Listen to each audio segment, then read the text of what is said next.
Radio Biafra International, empowering the people.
Radio Biafra is proud to launch its new mobile app.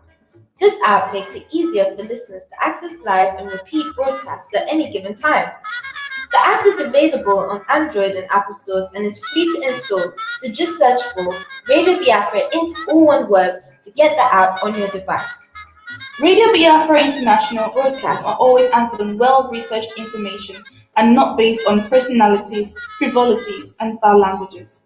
The main objective of Radio Biafra International is to empower Biafrans and give them knowledge through professionally delivered information, education, and enlightenment towards the ultimate goal of restoration of the nation of Biafra. So don't forget, Radio Biafra into all one word. And join us during our podcasts and you'll be glad you did.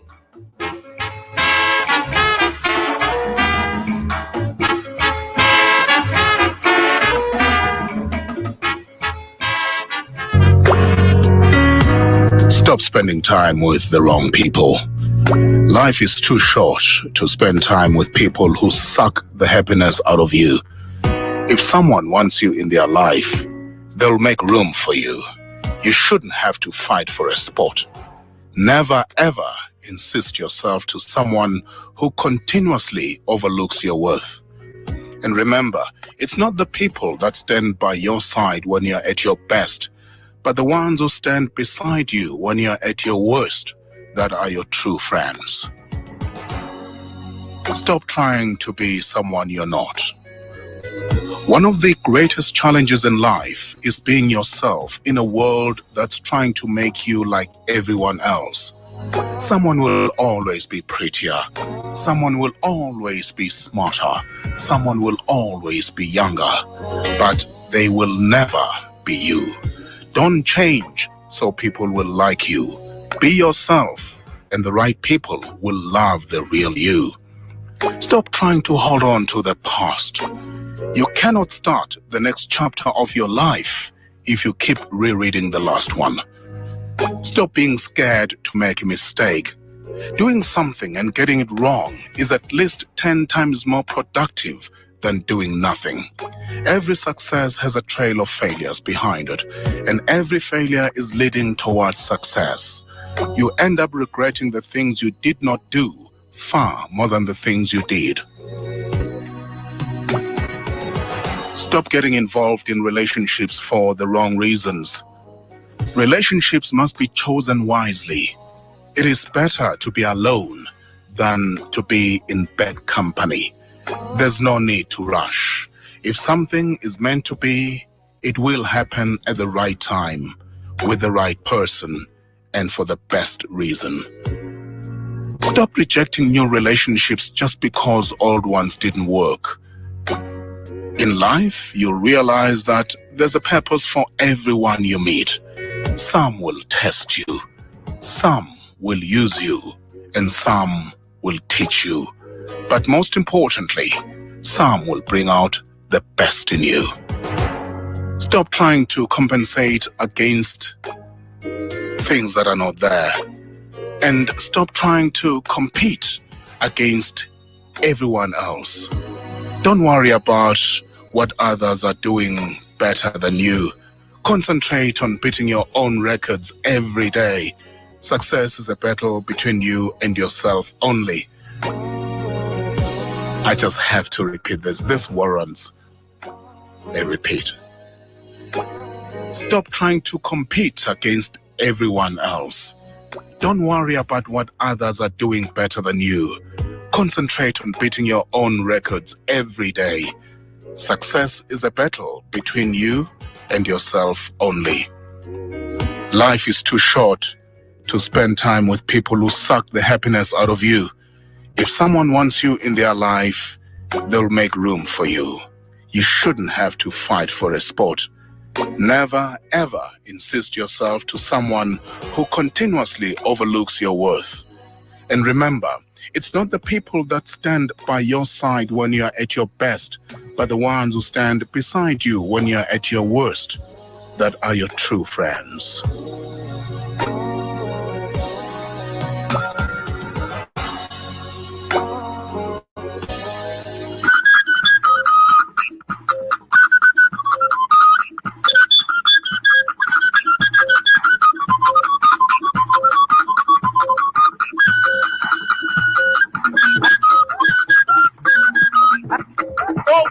DJ Onyamasa 2020. I think champion who back on a went on the loss before you be with you. Because when you stay safe, we must have corona when of money from what they say about holiday now. What can you get there?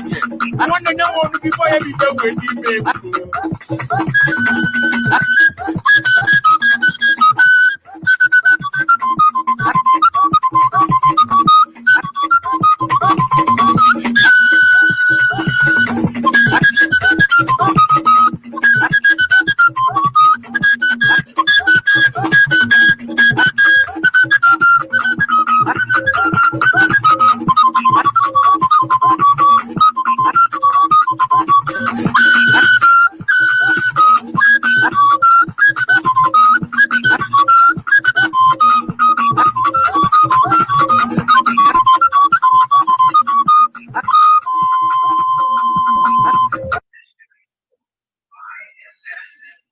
Good morning,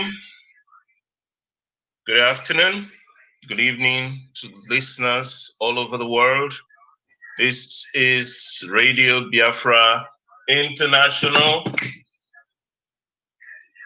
broadcasting to you today, which is 24th of October 2020. This is Radio Biafra International, brought to you by the Biafra Restoration Movement. You can get us through different platforms such as internet, Facebook, YouTube, RBI app, TuneIn app. For RBI, we're on satellite. You can be connected through the phone. And if you Google Radio Biafra International, you will get the details of the numbers and every other thing that you need that is necessary for you to be connected to this broadcast. As usual in our tradition, we will say a prayer before we start. It is our tradition, and we are careful to keep it always. So let us pray. Our Father and our God, the maker of the universe, the creator of all, the creator of endless space, he that made the earth and all that is in it. We worship you today. We honor you. We exalt your name. We give you all the glory because you are God. Your throne is unquestionable. Your power is limitless. You are omnipotent, omniscient, and omnipresent. You are everywhere. And it is you, because you have loved us, that we are in existence today. Oh Lord, we commit our cause into your hands, the cause for freedom and liberation of our people from exploitation and oppression. It is your will that the oppressed be emancipated. You have said that you will do that. And we thank you because we know that you have not forgotten our sufferings. You have not forgotten about the bloodshed against the innocent. You have not forgotten your word, which brings justice and recompense to the wicked. Praise be to the Lord, the God of Israel, because he has come and has redeemed his people. He has raised up a horn of salvation for us in the house of his servant David.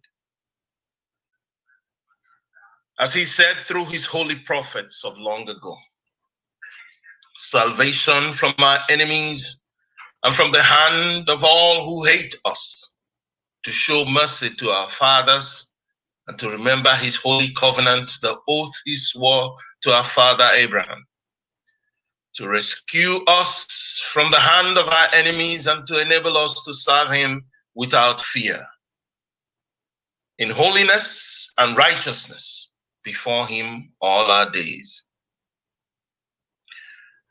That through the forgiveness of our sins, because of the tender mercy of our God, by which the rising sun will come to us from heaven, to shine on those living in darkness and in the shadow of death, to guide our feet into the path of peace. In the name of Yeshua HaMashiach, in the name of our Lord Jesus Christ. Amen. My name is Odi Moalo. I'm your broadcast anchor today, and with me will be an array of educated and informed Biafran panelists, as usual. We inform, we educate, and we persuade towards righteousness. So we enjoin you to listen in. We expect to bring a broadcast on pertinent and relevant issues of our lives and times, particularly on events going on currently. So please join us as we raise those pertinent issues this hour. Today, I would like to read an article from the world-renowned author, Mrs. Chimamanda Ngozi Adichie, which was published in Vanguard regarding the current events, the EndSARS protest. The title is Nigeria is Murdering Its Citizens. Nigeria is murdering its citizens. Incidentally, it is something that has always happened. Since 1945, when our people were slaughtered in Jos because they'd asked for equity, they've asked for equality, they asked for justice from the colonial government of the British. It also happened in Kano in 1953. And in 1966, we had a climax of the massacre of innocent Biafrans by Nigerians. This wickedness has persisted in Nigeria as a pattern till today. Today, what that wickedness has brought to Nigeria is great suffering. Today, the hatred for Biafrans has brought great suffering for Nigerians. Even as they deny the violation of our people. Even as they deny it. But it cannot be forgotten. It cannot be covered up. What ought to be done is to face it head on with an apology and restitution and compensation.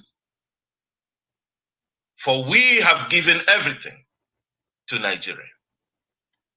But what has Nigeria given back to us?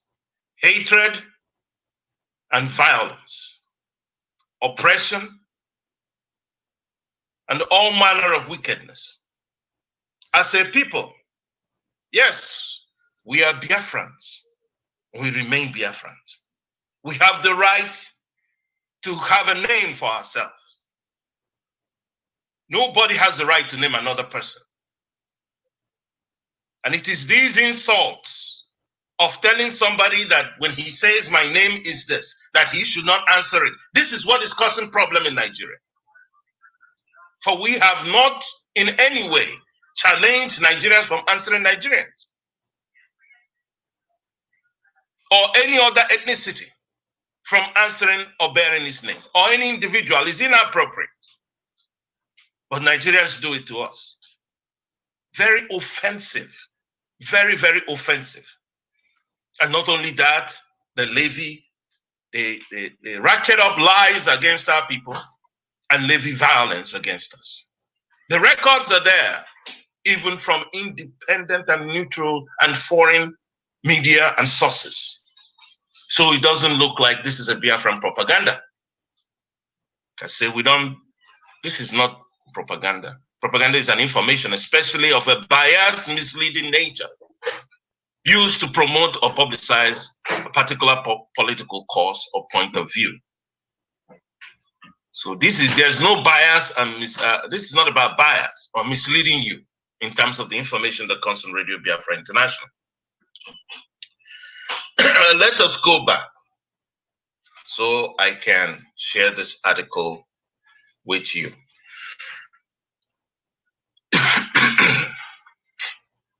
Excuse me for a moment.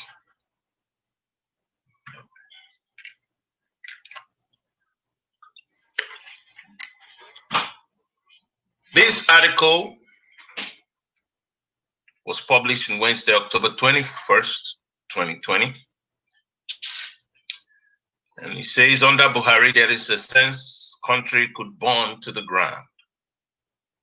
Lagos, Nigeria, for years, the name SARS, S-A-R-S, acronym, hung in the air here in Nigeria like a putrid fog.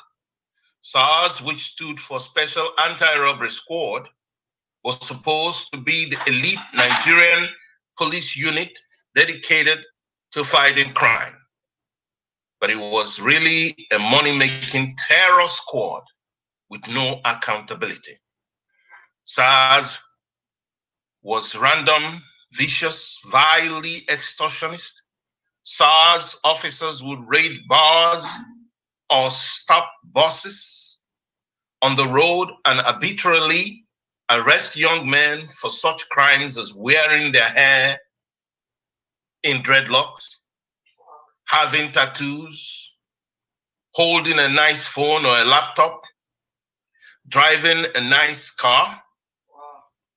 Then they would demand large amounts of money as bail. SARS officers once arrested my cousin at a beer parlor because he arrived driving a Mercedes. They accused him of being an armed robber, ignored the work ID cards he showed them, took him to a station where they threatened to photograph him next to a gun and claim he was a robber, unless he paid them a large sum of money. My cousin is one of the fortunate few who could pay an amount large enough for SARS and who was released. He's not one of the many tortured or the many disappeared, like Chijioke Iloanya. In 2012, Mr. Iloanya was 20 when SARS officers arrested him at a child dedication ceremony in Anambra State. He had committed no crime. His family tried to pay to have him released, but were asked to bring more money than they had. So they sold their property to raise money and went back to the SARS office. But Mr. Iloanya was no longer there. They have not seen him since. Photos of him on social media show a young man, still almost a child, with sensitive eyes and a future waiting for him. There are so many families like the Iloanyas who are caught between pain and hope because their sons and brothers were arrested by SARS and they fear the worst, knowing the reputation of SARS, but still they dare to hope in the desperate way we humans do for those we love. There have been end SARS protests since 2016. But October 2020 was different. A tipping point had been reached. There was end SARS protests since 2016. But by October 2020, a tipping point had been reached. The protests signaled the overturning of convention.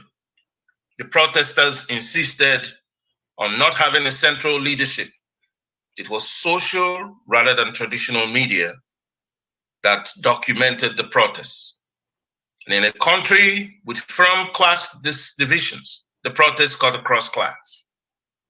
The protests were peaceful, incessantly peaceful, consistently peaceful. They were organized mostly on social media by young Nigerians born in the 1980s and 1990s.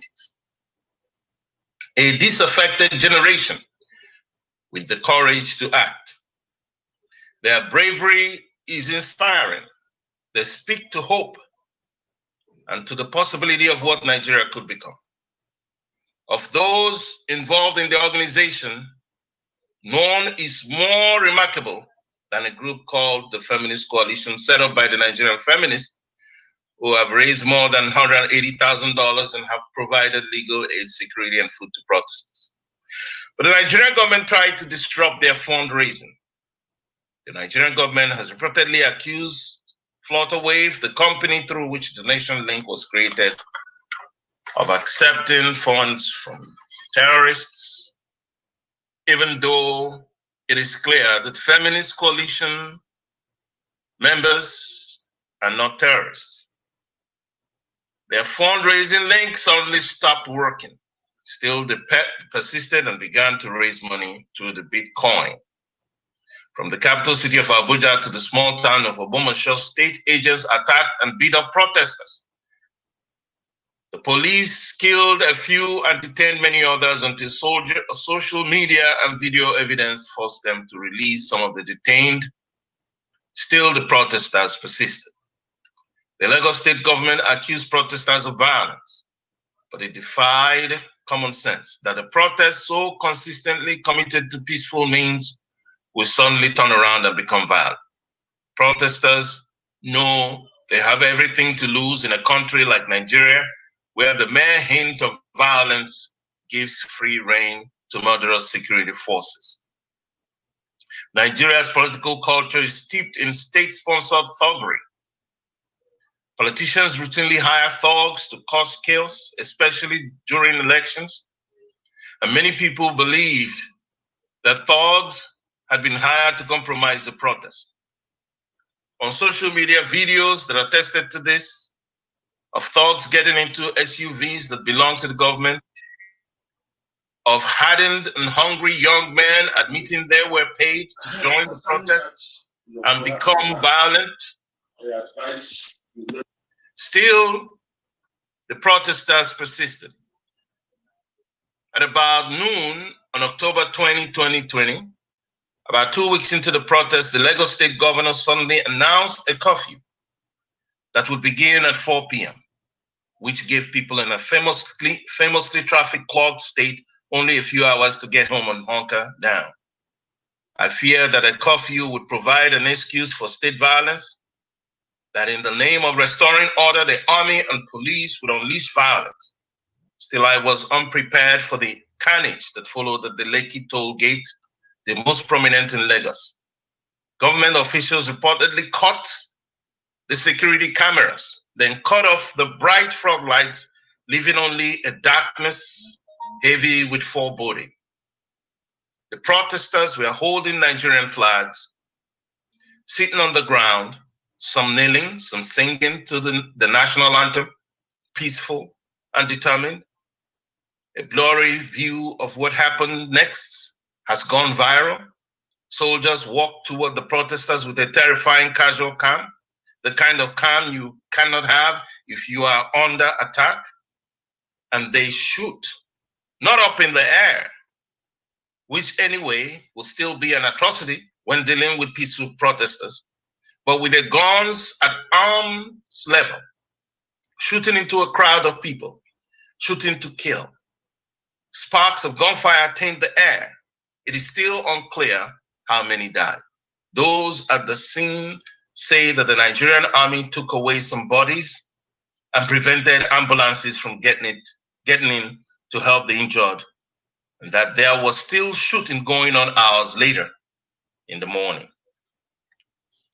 The Nigerian state has turned on its people.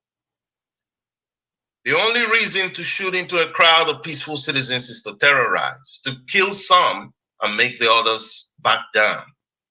It is a colossal and unforgivable crime. The brazenness is chilling that the state would murder its citizens in such an obviously premeditated way, as though certain of the lack of consequences. It is anarchy. a friend told me. Nigeria is descending into chaos, another friend said.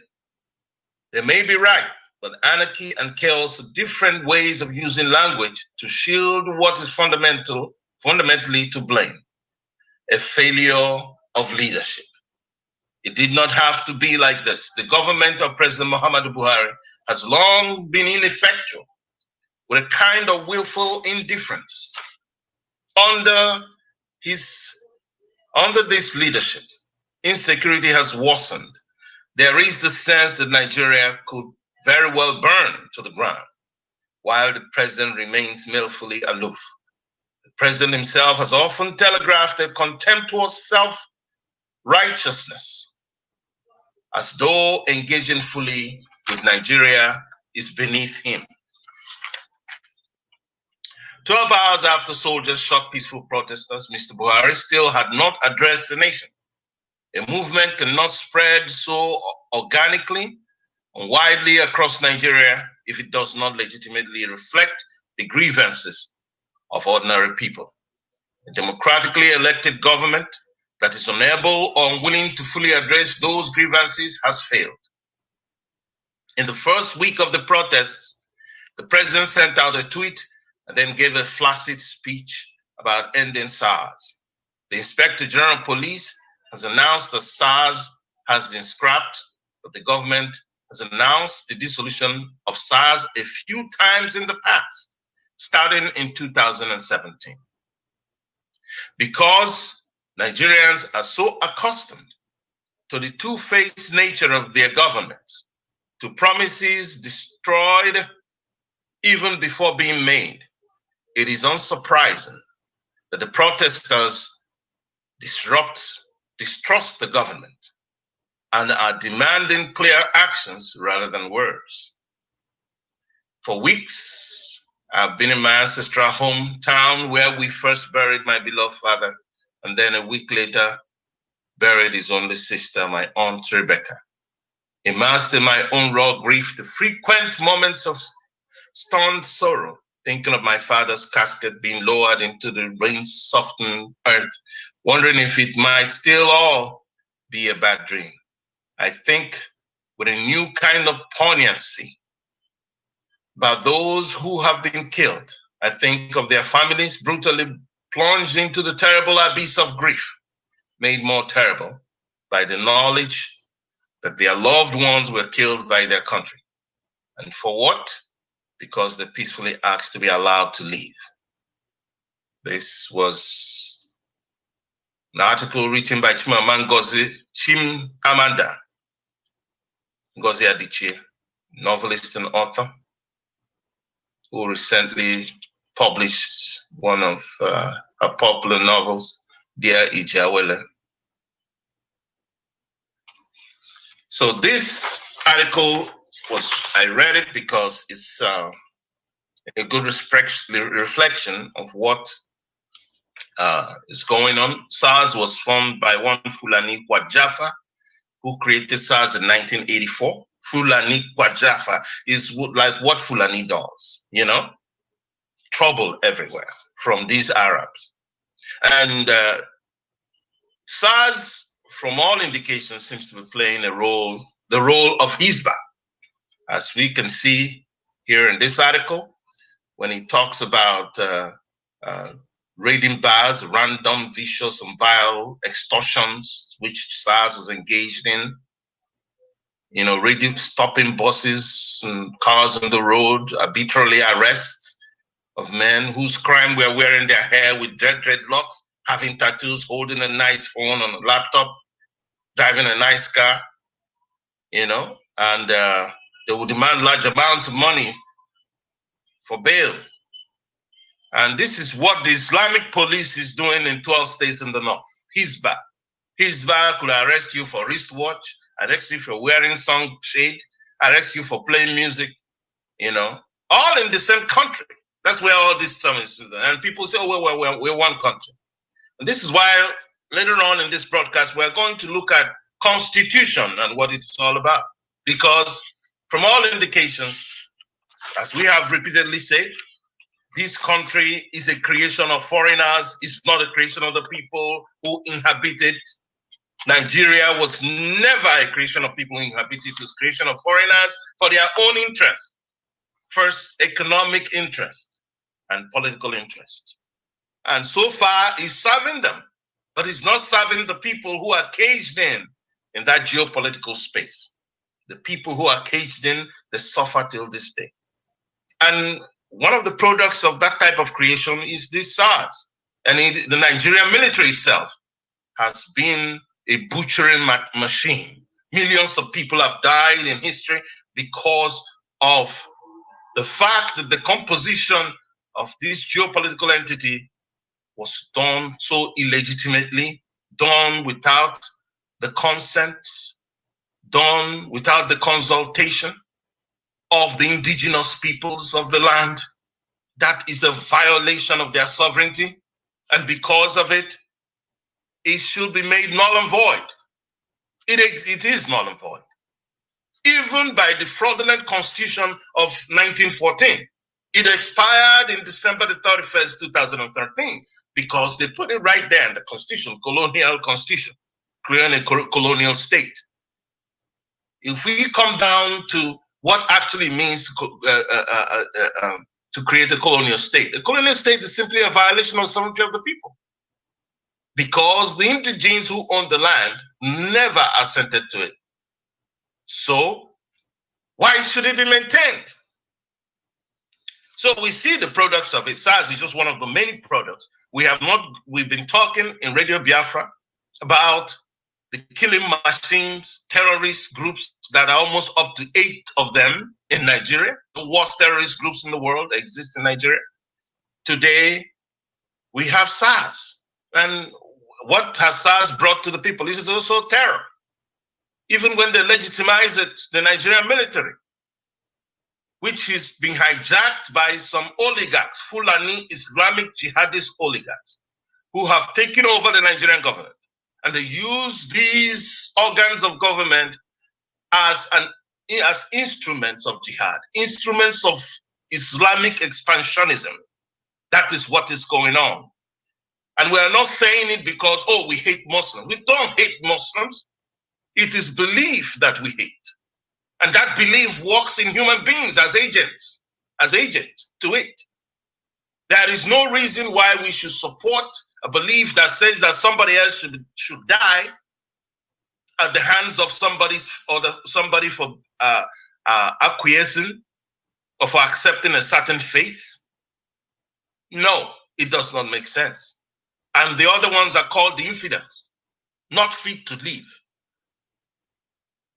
And what is their penalty for dying? For not believing in a certain religion. That is completely reprehensible. That is outrageously evil and should not be, that kind of thought process should not be accepted. And this is what we are suffering. This is what Africa has suffered since 641 AD, when Islam that has started in 610 AD in Arabia jumped into North Africa.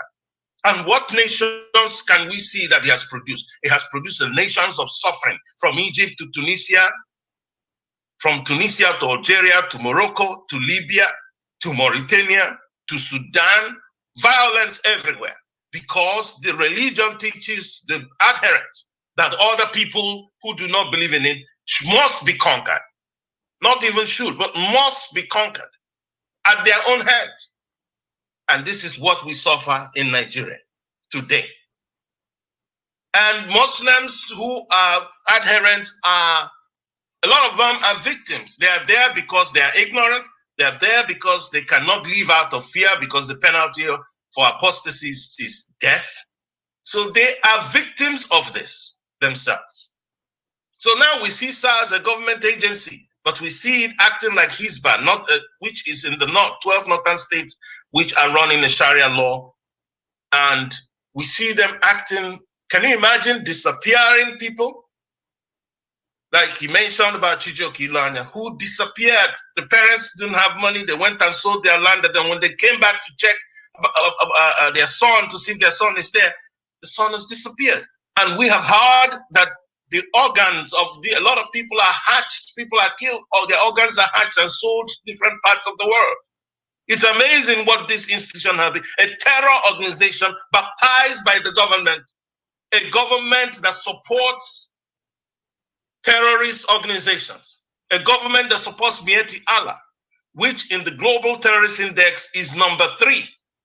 The Fulani Miyetti Allah, number 3 in the Global Terrorist Index. But the president of a country, of that same country, is the patron of a terrorist organization, where they use public funds to support them, with which they arm themselves to kill people. What impunity. We are all before us. We watch the Nigerian government vote 100 billion naira, published in newspapers, to these organizations. We watch the Governor El Rufai of Kaduna State, speak of how he gave public funds. And these funds are coming from proceeds from the South, from Biafra land, from oil sold in Biafra land. He gave that to terrorist group, to Fulani, to appease them.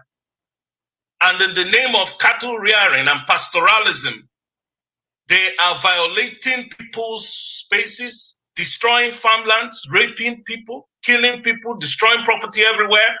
And there is no prosecution, no arrest, no prosecution for them. Boko Haram, a terrorist organization, when they are arrested, they are freed.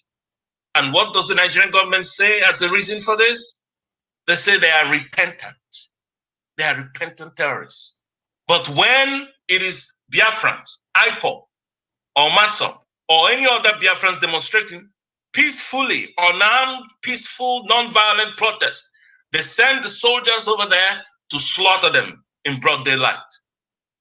This is injustice, and it cannot stand. As all injustices, never since the creation of this earth. What the crisis we have today is a product of all this impunity by the government of Nigeria. Somebody was talking about Nigerian stability, and I'm asking, since when has it been stable? Since 1945, even under colonial administration, it was unstable. So how can it be stable? It can only be stable if there is fairness, if there is equity, if there's true democracy, if the people's human rights are respected, fundamental human rights, that whole list are respected. If there is justice. When there is injustice, there is no peace, because people are not treated properly. People are oppressed. They're crying out oppression. This is the manifestation of that oppression, is this EndSARS movement, which has gone global right now and is still spreading. And we urge the protesters to keep moving, keep going on. You are doing the right thing because you're fighting oppression. Don't give up. If you give up, your oppressors will rejoice at it. So we can see SARS acting like Nazi Germany, where people go and they disappear. There's so many people that have disappeared. The government has been confronted with that. And you know what they say? They say, well, they've set this panel up, they've set that panel up, the same process they have done for the past 60 years, setting panels up, and then you go back, and then the panel, the report is not seen. Nobody's punished for it. It just goes like that. And thank God that this new protesters, this new generation, is not buying, is not being caught by this type of deception. I would like to bring in, as we go on, our panelists, my brother Ahamefulu Kando, and I have Chuks Ikedikwe.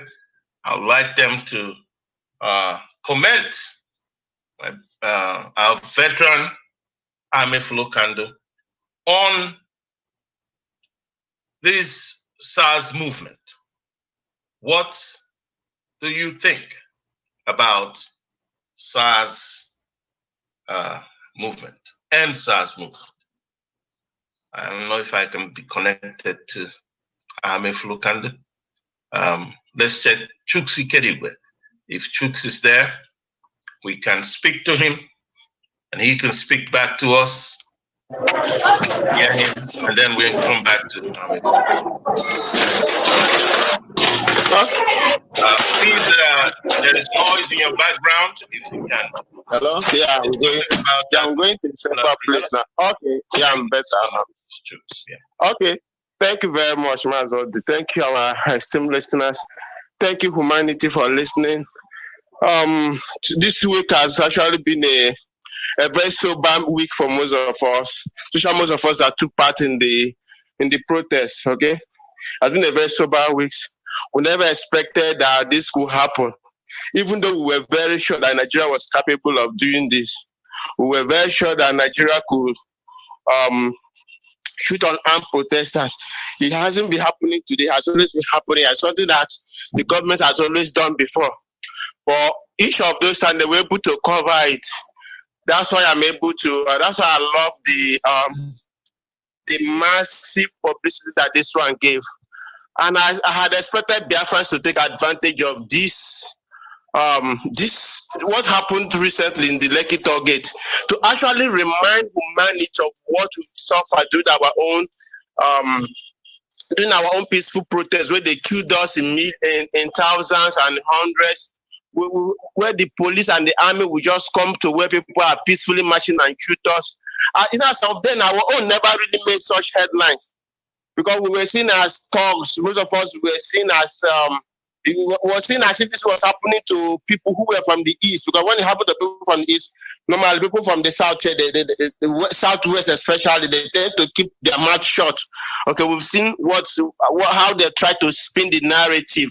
So I expected our people to take that advantage to remind humanity of what we suffered then, of the massive atrocity, of the massive mayhem that was visited on our people, how they will kill and take the bodies away. Actually, from the article you read, you noticed it. They will kill and take the bodies away in order to cover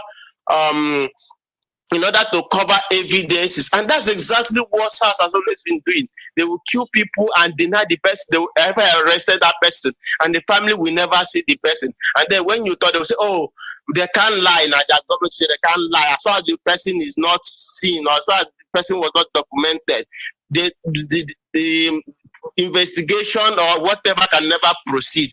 Nigeria is embedded in this kind of something. They do it always, and they've been doing it always. But thank God that this one has already exposed them. They can't even lie about it. They've tried to twist the narrative to make it look as if, oh, the Instagram live recording, they even went as far as telling us that Instagram live recording is Photoshop. Tell me, how has somebody been able to shop Instagram live record? It hasn't happened before. And for it to happen, it's going to take a massive technological expertise. It hasn't happened. It has never ever happened.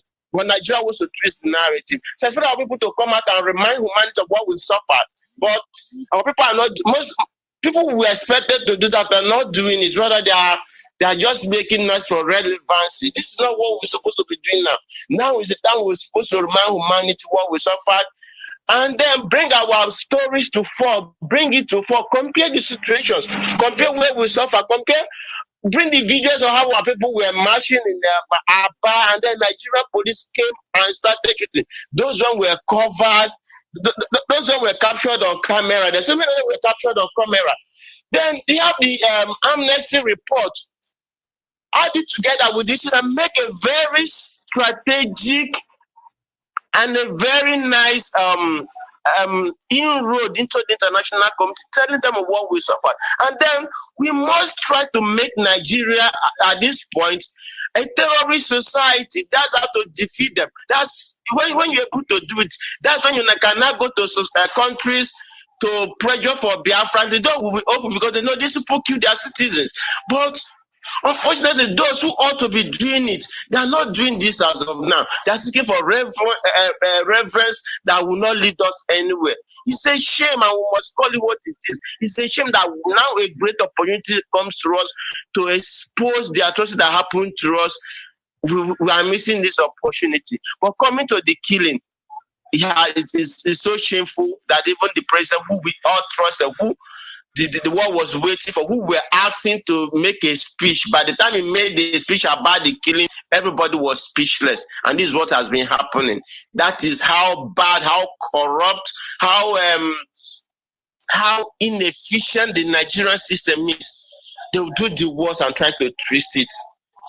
Thank God for the media that stood up. Thank you for all the organizations that stood up. But one thing is sure, at the end of this fight, we will never forget the silence of those who kept quiet when our people, when Biafrans were being murdered. No matter how, we can keep our differences aside for now to make sure that we move this great movement forward collectively. But at the end of the day, we will never forget their silence when our people were being killed and they kept silence. When our people were being killed and they supported the narrative. Our people were the violent type. They supported the army narrative. Whatever the army speak, they will support it. They never for one day investigated. We will never forget those who every other time they were reporting the case of our people as a clash. Even when our people were armless, even when our people were harmless, even our people did absolutely not that merited the atrocity they brought to us. We will never forget it, because this thing that we visited on Biafra was so much.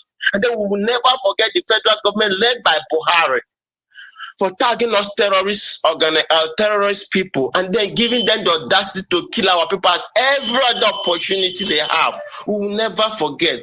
But one thing is very, very important. Our people must change that narrative. We must make that comparison of how this present killing is very identical to what we suffered in the past. Thank you.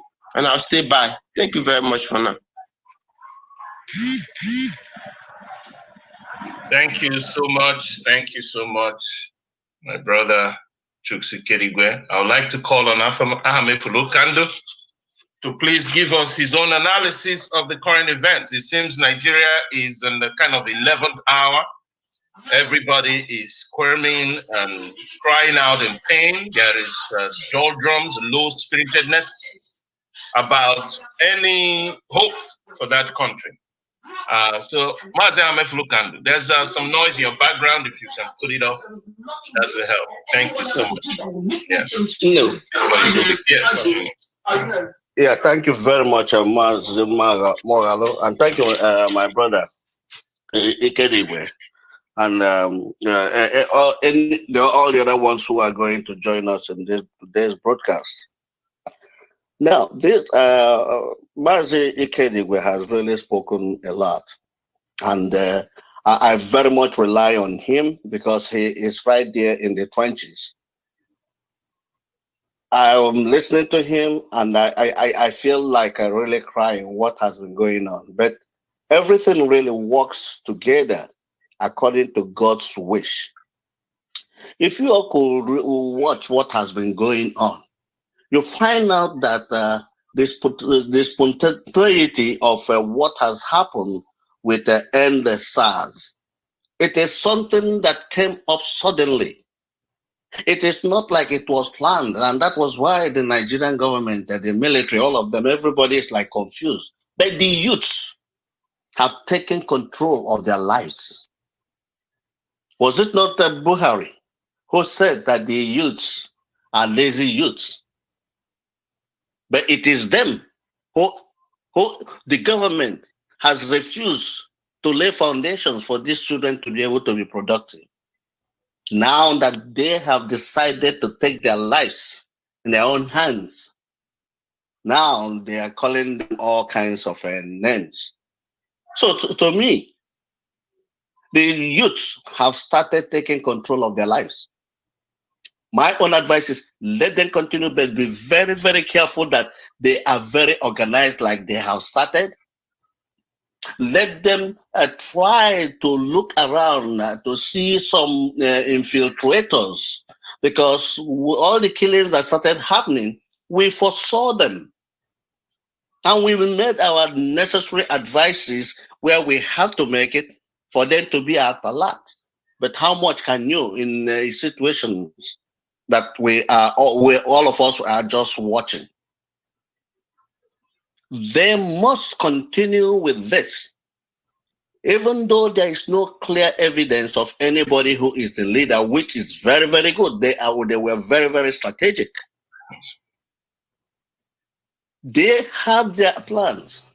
They laid their condition to the government that even made Buhari and their men to start thinking, oh, how are we going to handle this? They have been trying, putting in some infiltrators amongst the youths to find out who they are going to say are the leaders. And the youths have shown them how that they are very capable of handling their own affairs. So for me, I am very, very happy. The only thing that really came up 2 days ago and yesterday was the statements being made by the grandson of Adeni or so, which is also concomitant to what we had up to now. We have not had the clear statements. I have not been able to reach that. I've been trying, but I've been very busy to hear about what Mazen Nnamdi Kanu said, that the two incidents are the things they have interjected, which is done by the federal government, okay, to bring confusion amongst the Southerners. We are going to resist that. And our advice is to tell the grandson of Adenia to please tone down Adeyinka, please. He should tone down that assertion that Igbos must leave the Lagos Yoruba land by Monday, giving them 3 days. He should withdraw that as quickly as possible because it doesn't make sense. We have been talking about the injustice in the system. We have been talking that that system must be reversed. The constitution must be changed. That's what Adeyinka should be focusing on, not trying to talk in the midst of this. Yes, we believe that the nationalities that make up Nigeria, under the circumstance we have lived for some time now, to bring peace and harmony, we believe in all these nationalities to have their own freedom. But we are lucky that the youth of today have done it under the umbrella of Nigeria, especially the South and the Middle Belt. It's only the Fulani nationality movement, which was championed by Shetima, who said that they are against the NSA protest. So clearly, the South and the Middle Belt are working together to address the situation. They have given about the 30-point request to the government, and the government is gradually listening to it. So for Adeyinka, the grandson of Adeyinka, to make the pronouncement he made 2 days ago, I found it very, very immature. It was not necessary. He should by now know that we are all working for our collective freedom. And we are calling also upon Mazen Nnamdi Kanu, whatever statements he made. I have not read the full gist. It's just that I was reading from so many places. I have not listened completely. Even in the responses I made, I put it in bracket that I have not been able to get the complete. I said, hopefully this weekend that I'm going to research to make sure I got it correctly, to be able to, do our blogging and, exchanging the information and making our regular discussions. Yeah. So, if I may add something, pardon? Yes. If you don't mind it, just come in. You'll continue when I have interjected. Sorry. I know that Mazen Nnamdi Kanu has denied ever making that. He said that people should listen to the whole broadcast. He had spoken in kind of an interview that was conducted by Mazi Ezeoke and other people. And then I'm wondering, why is it that Adeyinka's grandson is also not condemned by these people? This Adeyinka's grandson is calling for the death of Igbo people. And this is what they are using to cause a division between the South. And it was also done during the 60s. It was this ratcheted up anti-Igbo propaganda that caused Nigerians to come out and start massacring Igbo people all over the country, because they were told that Igbo people are their problem. Igbo people did not answer back that propaganda. which is what we're doing in this time and age that there is communication. So you can continue. Yes. You see, because of this, we know Adeyinka, we know that he, just as usual, the Fulanese must have brainwashed him to get into this at this time. It is the most irresponsible time for him to make that statement. But be that as it may, I'm calling upon the youth to continue what they are doing and to ignore the grandson of Adeyinka. That's what we're going to do. And as for thank you so much for your comment regarding Mazi Nnamdi Kanu. I'm going to review it, and because we have to still address it properly, because we want, especially the people of the former Eastern region, to come to this together. All of you in the former Eastern region, remember that whatever happens to anybody in there happens anywhere. Forget about the South, East, South, South, and all those blunders. Those are, by now, we should have all known the facts of what has plagued us as people from the former Eastern region. All right? When we talk about the West, they talk about the West. But when they come to the former Eastern region, they want to call it Southeast and South-South. No, we have overgrown this. We of Radio Biafra International, we are going to go into a lot of detailed research and information and broadcast to be able to counter all these negative things that has really tried to puncture this EndSARS movement. This EndSARS movement is one thing that has come out so far in the history of Nigeria that has come en masse and almost brought everybody together until the Fulani nationality movement headed by Shetima, who made the announcement that they are against the EndSARS movement. So I will conclude by saying that the youths are doing very well. Let them continue, let them go and reprogram. Let them not be afraid of anything, because as long as they are demonstrating peacefully, let them continue. But be mindful of people who are going to try to puncture whatever they are doing. I'm not going to tell you what it is or what you are doing. After all, you guys organize yourself, and up to today, the federal government have not been able to identify who the leaders are, and keep it that way. That's what I want to say to each and every one of you. Keep up the good job. Be very peaceful. Be assertive. Make sure this thing continues virally. Let it go all over the world, because some government agencies are now becoming aware of this. They are listening.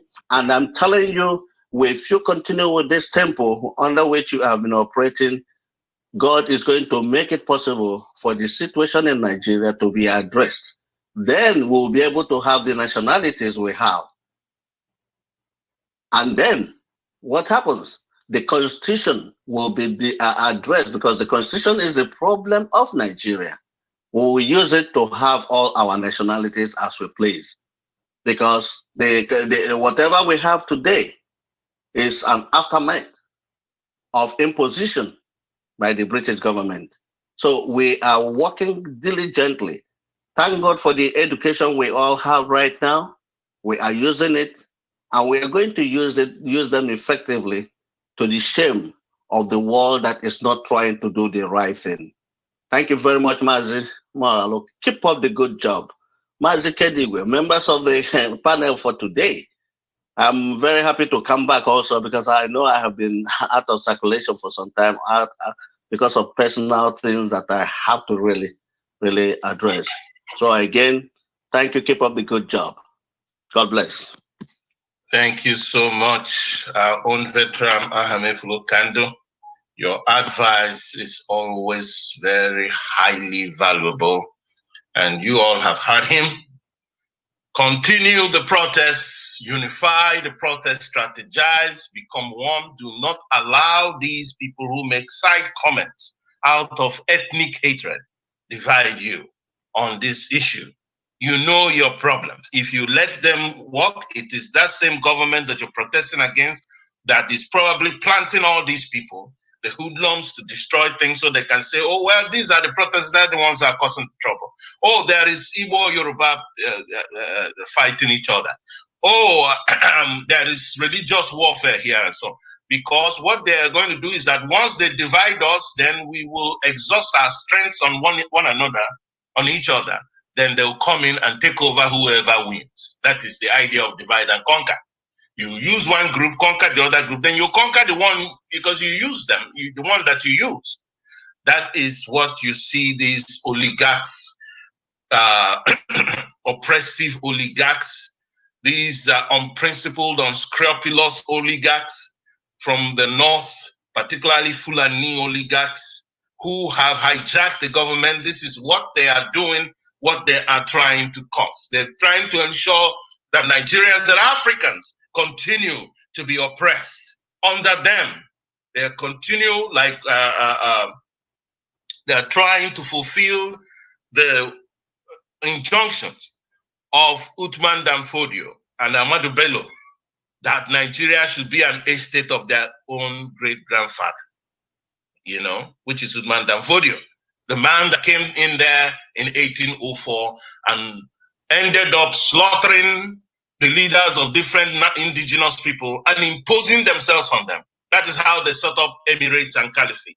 That is how they were able to, the whole governors in the north are Fulani people, way down to even Nupe people. And Nupe people, Fulani, no, they are Nupe. Why is a Fulani there as their head? This is oppression. You all need to rise against this oppression. If you don't rise against oppression, you stay there forever. After your suffering, you hand over to your son, your children. Your children will hand over to your children, and their own children will be ruling their children will be ruling your children. Their own children will be ruling your own children, your own grandchildren. It will continue that way. They will exploit them. They use them as laborers. That's all they will do.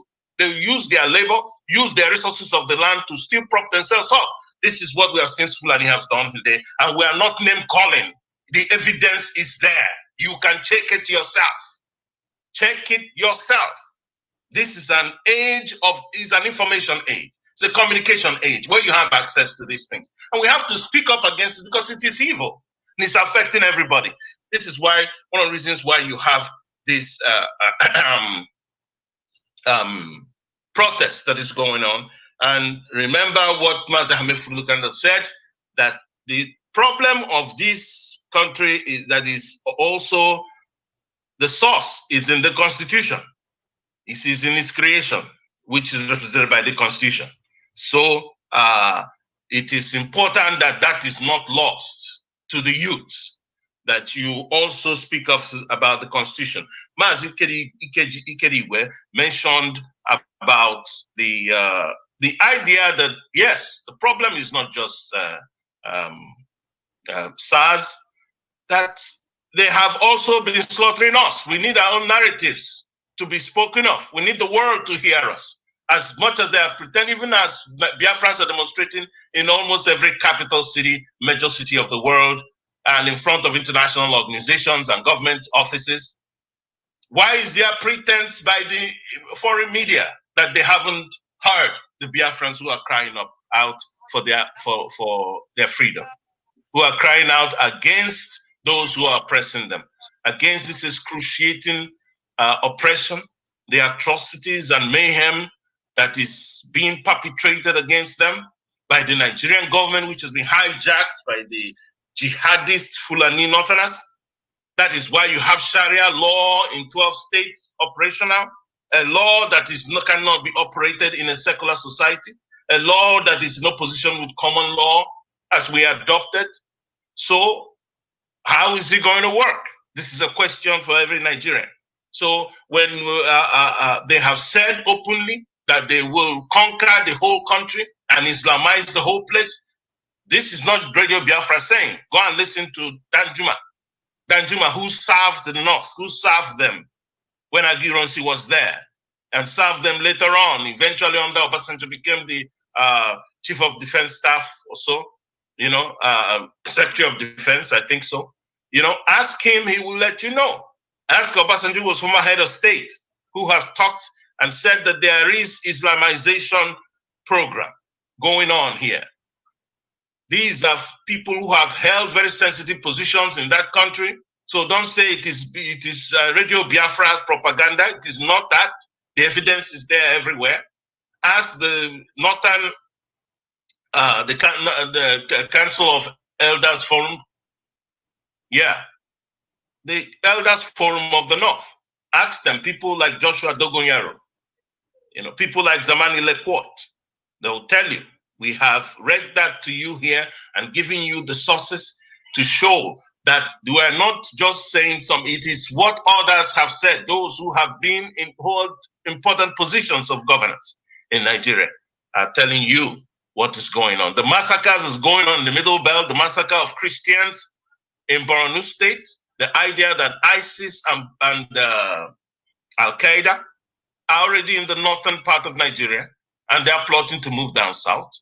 The IDPs, the internally displaced persons camps, there are millions of people in those IDPs now. Nigeria is in a state of war. It was already said by the International Criminal Court in 2013. So these are reports that shows exactly what is happening. So you only need to cross-check it. I will read the Amnesty International report of 2016, 24th November 2016. Regarding the killing of Biafrans as well. This is Nigeria. It says at least 150 peaceful pro-Biafra activists killed in chilling crackdown. At least 150. At least 150. 2016. The Nigerian security forces led by the military embarked on a chilling campaign of extrajudicial executions and violence resulting in the deaths of at least 150 peaceful pro-Biafra protesters in the southeast of the country, according to an investigation by Amnesty International published today. Analysis of 87 videos. Analysis of 87 videos. 87 videos. 122 photographs. I'll say it again, 122 photographs. And 146 eyewitnesses. Testimonies relating to demonstrations and other gatherings between August 2015 and August 2016 consistently shows that the military fired live ammunition with little or no warning to disperse crowds. It also finds evidence of mass extrajudicial executions. Mass execution. They execute our people and they want us to keep quiet. They want us to keep quiet. They just kill them on the bush, mass extrajudicial executions. This is the sort of things we saw in 1967 to 70, the Civil War, by security forces, including at least 60 people shot dead in the space of 2 days in connection with events to mark Biafra Remembrance Day. Amnesty International has also reviewed videos of a peaceful gathering of IPOB members and supporters at Aba National High School on 9 February 2016. The Nigerian military surrounded the group and then fired live ammunition at them without any prior warning. According to eyewitnesses and local human rights activists, many of the protesters at Aba were rounded up and taken away by the military. On 13 February, 13 corpses, including those of men known to have been taken by the military, were discovered in a pit near the Aba Highway. This is the monster we are dealing with here. It is chilling to see how these soldiers gunned down peaceful IPOB members. The video evidence shows that this was a military operation with intent to kill and injure, said Mahmoud Kamara. Amnesty International has repeatedly called on the government of Nigeria to initiate independent investigations into evidence of crimes under international law, and President Buhari has repeatedly promised that Amnesty International report will be looked into. However, no concrete steps have been taken. You see that? They'll just make that promise and that's it. Yeah, because that's what you want. They'll throw the words to you and that is why it is good that the protesters are not believing anything this government is saying. What the least you can demand in this protest is to toss that constitution, which is a crime against humanity, is the evidence of forgery of crime under Abdulsalami Abubakar. And the person who was central to crafting that crime was Professor Yadudu. Professor Yadudu, that is the kind of crime these Islamic northern jihadists commit against the rest of the peoples who occupy that space. On 30th September 2016, Amnesty International shared the key findings of this report with the Federal Ministry of Justice and Attorney General, Chief of Defense Staff, Chief of Army Staff, Ministry of Foreign Affairs, Minister of Interior, Inspector General Police, and Director General of the State Security Services. Responses were received from the Attorney General and Inspector General Police, but neither answered the questions raised in the report. None of them answered the question raised in the report. You see the insult that they give to you? So why do you think this will happen to Biafrans? It will not happen to you. This is Amnesty International report on Nigeria, November the 24th, 2016. And this is something that's been happening. Let me go back a little bit. Movement for the, I'm going to read for you information excerpt from this day newspapers. This is 2008. Movement for the Acquisition of Sovereign State of Biafra, MASOB, has appealed to the United Nations to arrest and prosecute former President Olusegun Obasanjo, accusing him of genocide. MASOB described Obasanjo's acts, mass murdering of thousands of his armed non-violent members to its members during his 8-year administration as a war of genocide. This is this day newspaper, Wednesday, August 19, 2018. Even the British envoy had to speak on that. We have the record. The British envoy deplores use of firearms on MASOB members. This is in 2005. So you see how the killings have been going on against Biafrans? The High Commissioner, Mr. Richard Grosny, equally used the opportunity to demand that all the personnel found to have actively participated in wasting human life during the MASOB protest a fortnight ago should be brought to book, since it is against democratic principles. This is Vanguard News of Saturday, December 17, 2005. So MASOB members were murdered in mass, apparently on Saturday, December 3rd, 2005, and no one has been held responsible. Not one person is held responsible. And this thing has been going on and on and on in Nigerian history up till today. It is something that needs that everybody actually minds and to find a solution to it. I'll go back to what Mazi Ameflo Kando said about a constitution. But before I do that too, I want to read a little bit of excerpts to show how Nigeria has been functioning to people who have not known what is going on. There was a time that there was a quick notice for Igbo people in the north, and that's a threat to massacre them. That's all that is eventually, because that's what they did in the 60s. This is from the 40s. That's what they're still doing it today. And even the President General of Ohaneze himself made some remarks about it, which we give him credit for. And here I want to read what he said. This is on this is June 13, 2007. The President General of Apex Igbo Social Cultural Organization, the Ohaneze Ndi Igbo, John Nwodo, has given reasons that the threat by Northern Youth Coalition to force Igbo out of the North should not be swept under the carpet by Igbo, citing the different killings that are taking place in the past. Different killings taking place. Well, the going back memory lane cited several of such incidents since 2015, saying the federal, state, or security agents did nothing to arrest or prosecute the killers.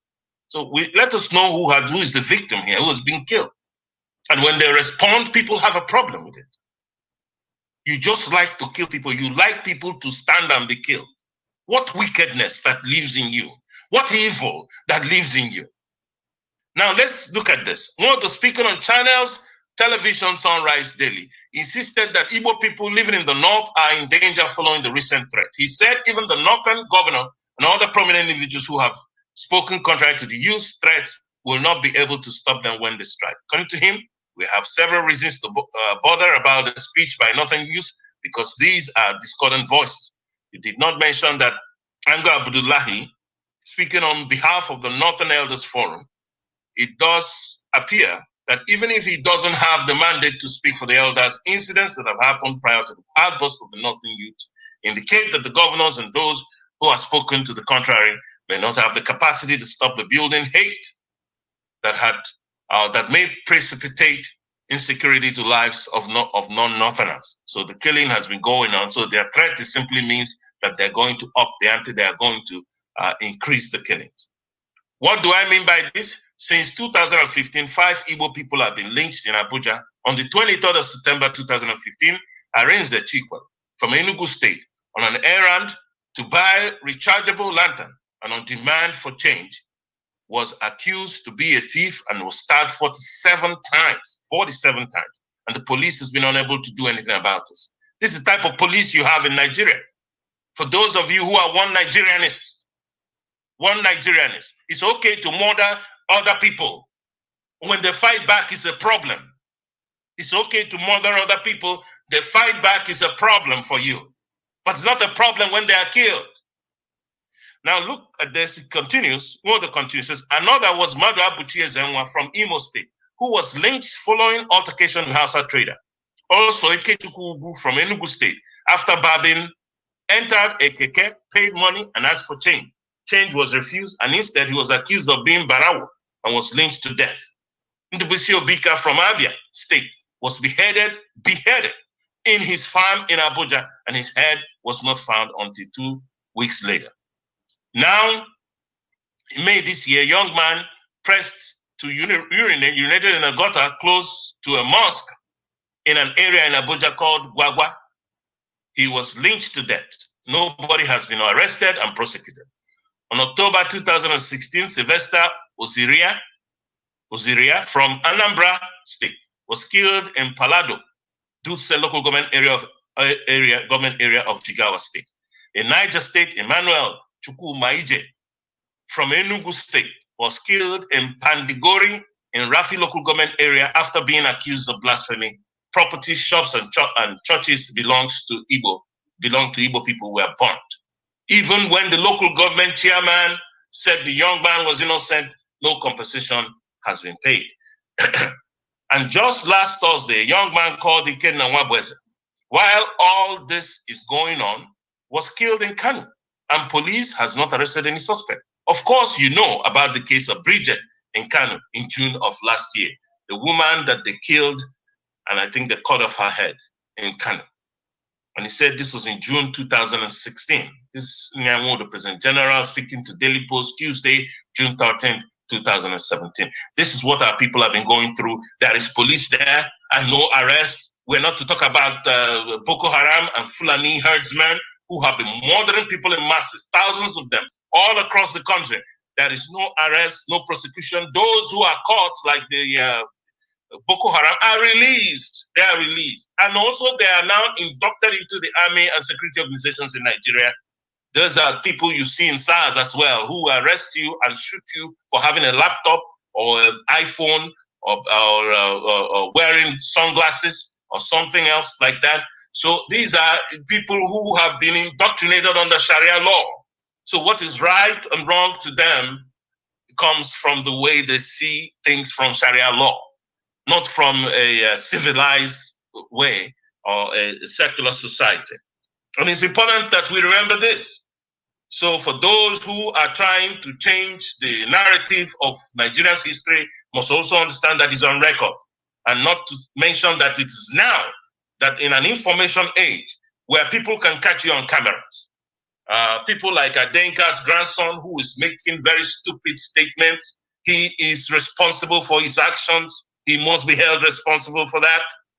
And those people who are his relatives, let him know that we are listening to him and we know what he's plotting to do.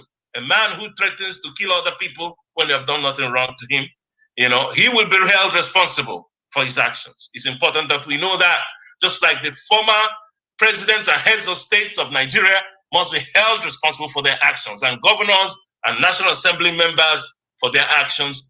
And this is why Nigeria is in the states that it is. It's like in a putrid mess. It is because of people being very nonchalant about issues regarding violation of human rights. And those who are in government seems to be the perpetrators. A lot of them are there, not all of them, but there is a lot of them there. Because if it wasn't happening, why would these killings be going on in the north and there are no arrests? The police is there, they're taken to the police and they're released. Last broadcast, We showed you how the man who supposedly a justice of the Supreme Court went to ICC to be admitted, and he couldn't pass the exams and was thrown back. Eventually, it was this man that actually released a police officer, Ibrahim Danjuma, who killed Igbo people in Apo village. I think that was in 2015 or so, or 2005, you know, it was a little bit from a couple of years back. This man and other police officers, somehow the police announced that the Muslim police officers who were involved in that escaped. Can you imagine that? They happened to Muslims, those who escaped. And this man, eventually, they took the case, appealed the case, but the Attorney General, who was also not a Muslim, you know, ensured that this case didn't go to Supreme Court. A Supreme Court that today, the Chief Judge of the Supreme Court has his background legal profession that is based on Sharia law. He's a Sharia law judge. That is the law. He studied Sharia law in a secular society. What impunity. What impunity. It's time to end this rubbish. End this rubbish. Nigerians, don't give up to end your suffering. If you do not stand up against the people who are oppressing you, who are upholding this wickedness, there is nothing else that you expect or you should expect, except that that oppression will continue, except that your children will still be in this quagmire, that your children's children will be in this quagmire. Some of them will still be shot when you and I are long gone from here. Some of them will still have to work as slaves for them in different ways. Some of them will have to change their names, have to change their religion by force with a gun on their head. Some of them will have to be made fourth-class citizens in their own country. You have to understand what is at stake here. And that's why we encourage you to continue to stand up and protest for equity, protest for equality, protest for democracy, protest for justice, protest for the respect for fundamental human rights, freedom of speech, freedom of religion, freedom of movement, freedom of assembly, freedom to demand for self-determination. Without those freedoms, I'm telling you, you are held. You are in bondage. I want to call on our sister Oziomeme to give us a little bit of her own a take on the events of today, of EndSARS protest. So EndSARS protest should actually cause us to look into other events in Nigeria. And like Mazi Amefuna kind of said, you'll have to take a look at the Constitution. I'm coming at that to speak about it. Can we have our sister Oziomeme to please give us her own commentary? Good morning. Good morning. Good morning. All lovers of freedom, the wonderful panelists, smart people, intelligent people, listeners, and the Biafrans and the indigenous people of Nigeria that are fighting for their freedom. It's long overdue. This has been going on for eons. So now that the ball has started rolling, we need to keep it rolling. I was listening to one of the religious leaders telling his congregation that when Jesus came to Lazarus, he said to the people to remove the stone. He didn't tell them to go and pray. And he said, this time is the time to remove the stone. And he goes, what is the stone you're removing? All those that are holding you down, starting from the presidency, to the governors, to all those senators, to all those representatives that are going there getting their $26 million a month. Can you believe that? A month. But they can't pay retirees money to buy food. They can't pay people to work for measly $50,000, 50,000 naira a month that wouldn't even buy food for one day. but they're getting 26 million. What an atrocity that is. What an atrocity that is. They're not paying the people that are supposed to be doing the work to bring in the money they're making, but they're paying themselves. So as far as I'm concerned, all of them have to go. None of them that is in the representing indigenous people of Nigeria or indigenous people of Biafra need to be in the government anywhere. And he suggested that Khan should take all the congregation and go to wherever they are and sit until they remove the stone. And that's basically what they need to do. 2 million people, 3 million people going to Hope Uzodimma's office and sit. What will he do? Get the army to mow them down? I mean, it's the atrocity is just to know that they are making that kind of money and they're not doing the work they're supposed to be doing, representing you. Oh my God, I'm sorry, I'm ranting. Anyway, this is Oziema again. That's my take is that another thing I noticed, I was watching the memorial service of those that were killed on the toll gate. It's such a sad day, a sad situation, a sad commentary. But then, they were all in coffins with a Nigerian flag over the coffins. And I'm like, the ones that were more down in the eastern region didn't even get a decent burial. You don't know, the parents haven't seen their corpses or their bodies. So there's no closure. What is all that?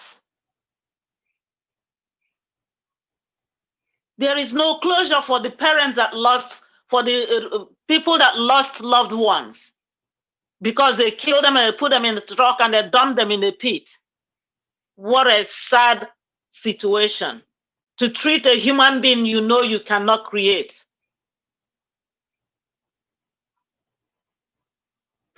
God help us.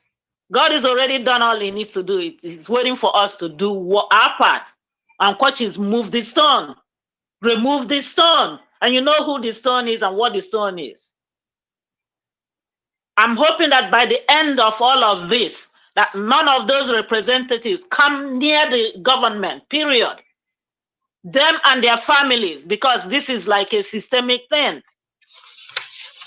They train themselves and their families to keep ripping off the innocent poor people.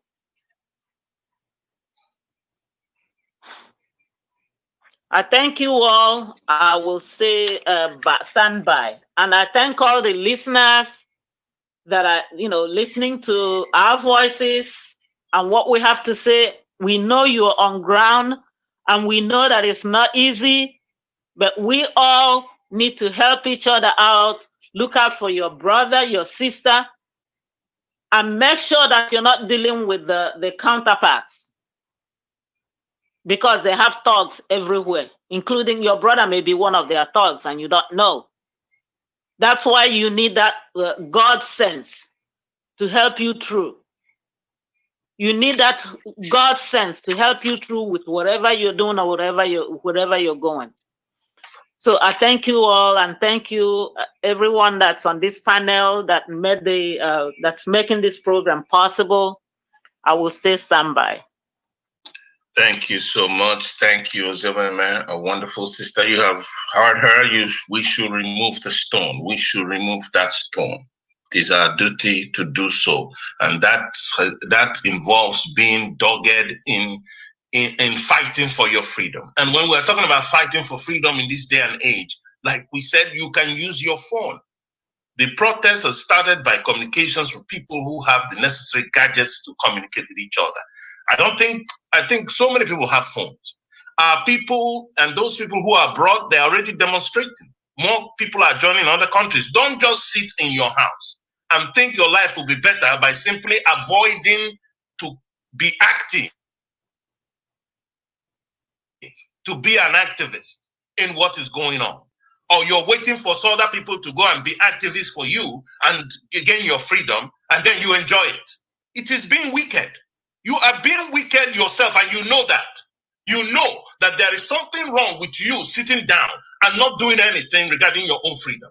Even when you can use your phone to text, or use a tweet, or do whatever you can, Instagram, use every means to communicate to the world. Communicate to media stations in Britain. Those of us who are in different parts of the world in Britain, because Nigeria is a British project. Communicate to media stations. Communicate to human rights organizations about what is going on in this land. We are able to do it here, and we are still doing it. So communicate, because it's where that simple communication makes a big difference, so that they know. You communicate in millions. Communicate with the government, the seat of government.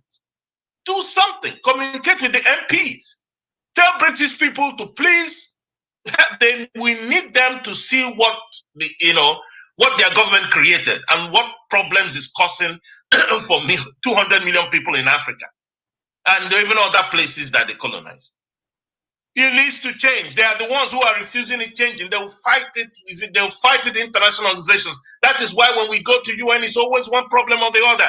Because of that, their interest. It will take you doing something even with your phone only, coming out to demonstrate and march, pressurizing British media stations and human rights organizations to join. But they have to see you acting first before they can join you.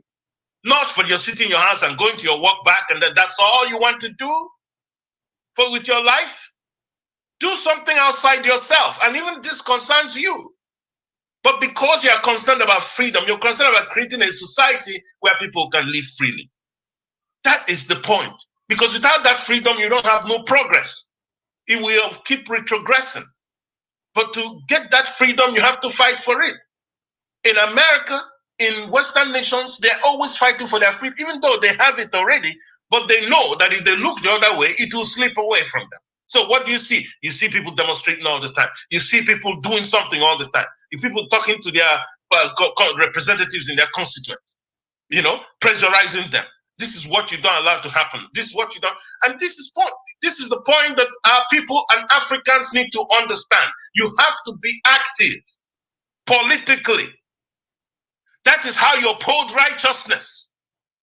Uphold righteousness. I was so happy when I saw even Christians involved in this march, praying. That is good. You're doing something fantastic. Fight those forces that are in the air, evil forces, marching. More people should join them. More people should come out. And all these vandals who are busy destroying property, you're destroying something that you will use later on. And it will cost you in your pocket. So don't destroy, don't attack except on self-defense. And some of the places that were burned down, I think, was done out of self-defense. The police went shooting people. The army went like in Lekki. The idea of telling somebody that he has to just stand somewhere and get shot and doing nothing, I don't believe in that. That's wickedness. Because self-defense is even enshrined as a right anyway. I haven't seen a right where somebody came to kill somebody and he defended himself and people will blame that person. But don't go out of your way to simply, destroy things that you will need when the change comes. But we're bound to ground the government down so that they will have to make that necessary change, whether they like it or not. It's as simple as that. Not until they see force and power that they cannot challenge, or if they choose to challenge it, they can do so. Those of you who are in the military, we warn you, do not shoot your people. Yes, military men, do not kill your suffering and oppressed people for Fulani hegemony. Do not do that. You find out that you're making a terrible mistake. And understand that they're watching you too. Just the fact that you're in uniform don't mean they're not seeing your face, or they don't know you are there. Your relatives know you're there. So when they tell you we are military, they are this, we are that. Don't be deceived by those type of statements. Because those people is calling the civilians. They are your brothers, they are your sisters, they are your nephews and nieces. They are your relatives. So the end Stars protest, we in Radio Biafra International very much commend it. Don't take the advice of those who use intimidation and fear, of your oppressors as a path to this crisis resolution. Do not listen to that. You'll be given into fear, and which means you're going right back to slavery. That's all it is. It will be worse than it already is. Exchange nothing for your freedom. Exchange nothing for your freedom. Do not be intimidated by threats of the enemy. Be determined to get your freedom. The alternative is slavery. Those who tell you, oh, you should go and you should leave it, the government has heard it, it's okay, it's enough, oh, this, that, well, what is the solution? They haven't brought you, those people saying that haven't brought the solution in 60 years. You know they are not the ones that are going to bring the solution at all. They are simply people who are either cowards or people who are agents of the government to ensure that your protest does not come through, that your demands just fizzle away, and you go back to enslavement and oppression again. One becomes evil when he or she cannot prevent or stop oppression or obtain justice for the violated, but quick to condemn the victims for resisting the best ways available to their limited powers. I'll say that again. One becomes evil, whether willingly, premeditatively, or inadvertently, when he or she cannot prevent or stop oppression or obtain justice for the violated, but quick to condemn the victims for resisting the best ways available to their limited powers. So it is very important that we understand that the cause of freedom is something that has been here in the world since God created the world. People have been oppressed. But people fight for freedom. Yes. If you know world history, you will understand what I'm telling you. That is why you had revolutions. You had French Revolution, because the masses have been crushed over the years, over decades and centuries. And nobody to come to their aid or rescue until they couldn't take it any longer. They rose against Louis XV. And when they caught him, go and read the history, you understand what happened. There was the French Revolution. Yes, that's what happens in a society where you concentrate all powers on one man. You have a problem. That's a wrong way of crafting a society. Most importantly, in the modern times, what that person is going to be fighting is how he can maintain all this power. They said power, Thomas Jefferson said, power corrupts and absolute power corrupts absolutely. Power should belong to where the sovereignty is, and the sovereignty should be with the people, not with the king. So in the French Revolution, as soon as the king had the sovereignty, they removed the sovereignty from the king when he was eventually executed, and they gave it to the people. That's how friendship became free.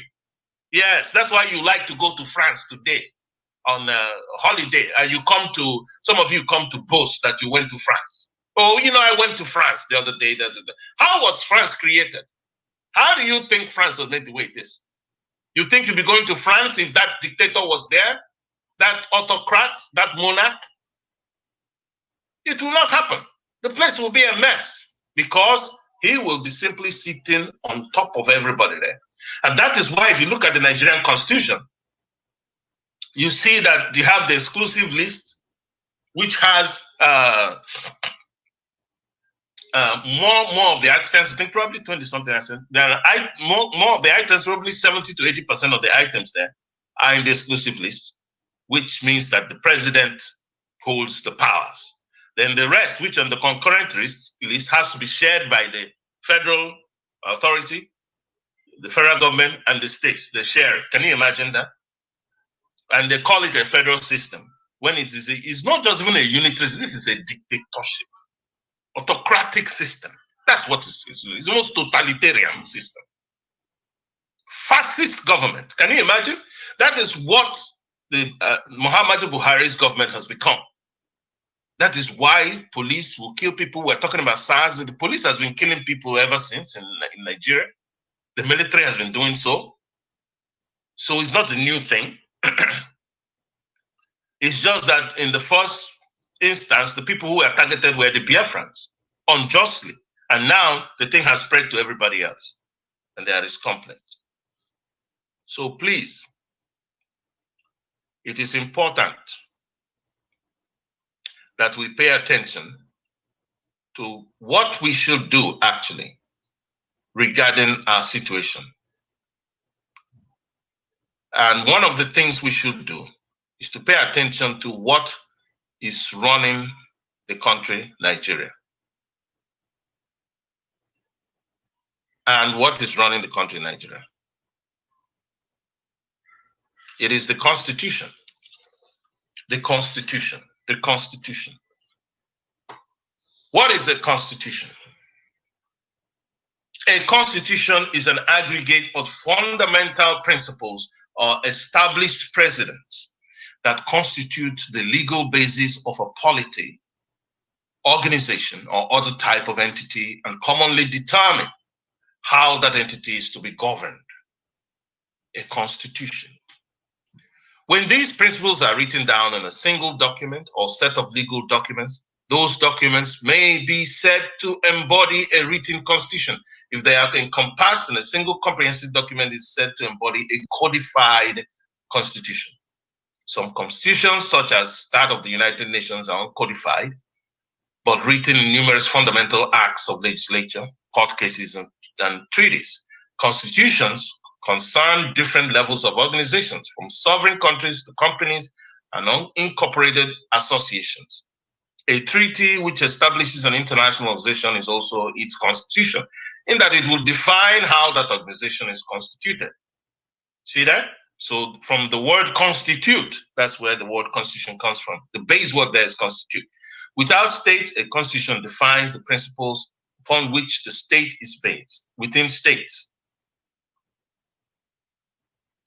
the procedure in which laws are made and by whom some constitutions, especially codified constitutions, also act as limiters of state power by establishing lines which a state's rulers cannot cross, such as fundamental rights. So you can see that. You see the importance of constitution.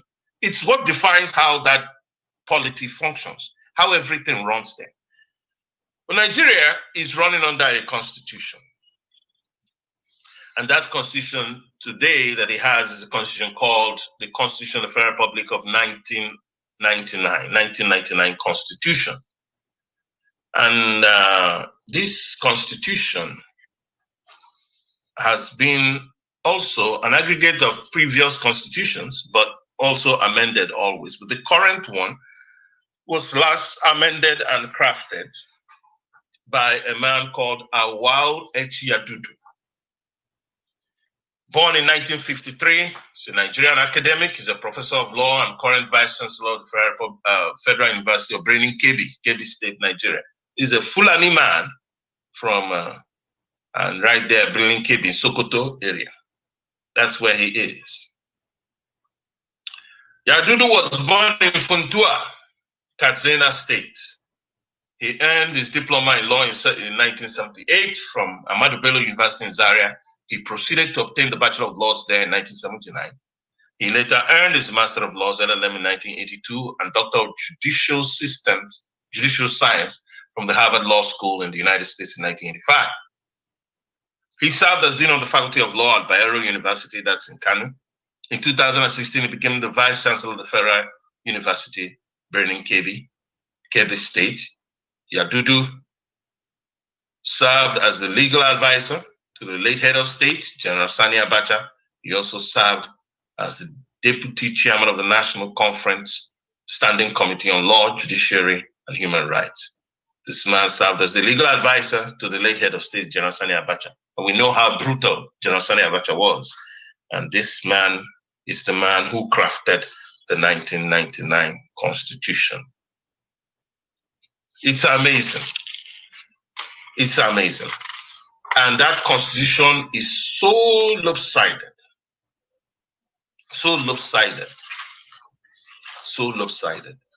that it denies the people their own very sovereignty. It denies them human rights. Under this Constitution, there is Sharia law that is operational under this Constitution, Nigerian Constitution. We're telling you these are the demands you have, because without that Constitution being tossed to the trash, to the dustbin where it belongs, the problem will continue. The problems will continue. It is time that people will have to take charge of their own sovereignty. In other words, to govern themselves. What we have as nations, and is not just artificial nations like colonial creations. What our nations actually are ethnic nations, people with the same language, ancestry, and so on. They organize themselves. They do things their own way. That must be respected. But incidentally, in Nigeria, there was never a time they surrendered their own sovereignty to become one with the rest. It was the British that just forced everybody together. You see that? That's weird, because if they had surrendered their sovereignty together to live together, they would have determined the terms in which they will function as individual entities to collectively. And those terms would have respected their rights. But because they were not engaged, they were not consulted, they never consented to this creation, then the foreigner just simply put down his own will. That's what happens. And you can see now, Fulanis are putting down their own will too, as they are foreigners too. They came 200 years ago. They're foreigners to the rest of Nigeria. They're putting down their own will in the Constitution. Yeah, because they come with greed. They come with a different objective. It's not the objective of the betterment or the interest of the indigenes of the land. It's simply their own interest. That is the driving force behind their presence in that geographical space. And that is what we see today. They commandeer NNPC oil, them and the British squander the oil. Then the next is suppress the people and probably to exterminate them so they can have all the wealth themselves. What does that entail? It means that they are robbers. It's just, robbery beyond any other form of, so let us say, deceptive or politically correct description. That's what it is. And this is something that you have to resist. This is something we all have to resist. If we don't resist it, then it's not going to go any better for us. And that is why I say that those of us who are abroad, please, you know where to tweet to. Tweet to the government, tweet to the MPs, tweet to the people of Britain. So let the people help you. Let the human rights organizations contribute in helping you, on telling you what to do, to influence the British government to do the right thing. It's 500 years of slavery and colonization. It is time that this ends. It is time that this ends. Now we have a fake president who is, can you imagine that? It's only in Nigeria that this type of things happen. It's only in Nigeria. No other country with that type of, atrocities that you see happen. It is simply unbelievable sometimes. That's why some people don't believe it, actually. There are people who know, but they don't want to accept it, a lot of them. But there are those who don't know because it's simply unbelievable. You cannot, it's incredible to see that a president died and then they put somebody, his double is just there. And yet you look at the pictures, it's very clear to you. Just look at the pictures yourself. Look at the picture of Buhari in 1983 when he was a military man. Look at these pictures even now when he took power in 2015. And check the picture of the man you see now. It's ridiculous that this insult is going on to on our own intelligence. All of us. Just ridiculous. I mean, it's terrible. So, we cannot be properties of other people. We have to be free. We must be free as a people. So a constitution that adopts Sharia law and implements Sharia law in 12 of the states, of the 36 states, it will make it very difficult for those who do not abide by Sharia law to operate. This is why you have seen killings going on of Christians, and like I just mentioned to you, a lot of them are Biafrans who are dying in the north. There is no prosecution, nobody's held accountable. Nobody's held accountable. And they want us that we must stay in Nigeria. You must stay where I must kill you. You must stay where I must oppress you. You see how insulting that type of statement is? Yes. If you have a sense of human dignity in you, you must find this very repulsive. You must find it very repugnant. And you must find it reprehensible. So the protesters are doing the right thing, and they are encouraged. There are certain things which I want to remind us of regarding Nigeria, and we must pay attention to it. And this is this impunity that comes from the Islamic Northern oligarchs, because they are the ones doing it, and they carry the poor people who do not know their agenda, or who think that the agenda will favor them. If the agenda of these northern oligarchs were to favor, the North would have been very rich. Now they've made the place the poverty capital of the world, the whole world. And they made it the terrorism capital of the whole world. Can you imagine that? This is what evil does. They cut away money because it's stolen money. You can't use it on something useful because you never learned to be useful yourself to others. No, you only learned to oppress others, to violate others. That's all it is that's in you. There's no goodness in you. So you steal that money, take it abroad. These financial institutions you take abroad when you die, because you have to sign certain things. When you die, they cut the rest away. They throw out some bones for your children so they can shut up and then take the rest. That's how our resources goes. And the worst of it is that in all this stuff, you have people who are concerned, driven by malice and jealousy, concerned about attacking the Biafrans. We warn you, this is not 1950s and 1960s. Be warned in what you're doing. And, why should anybody fall for this type of evil propaganda?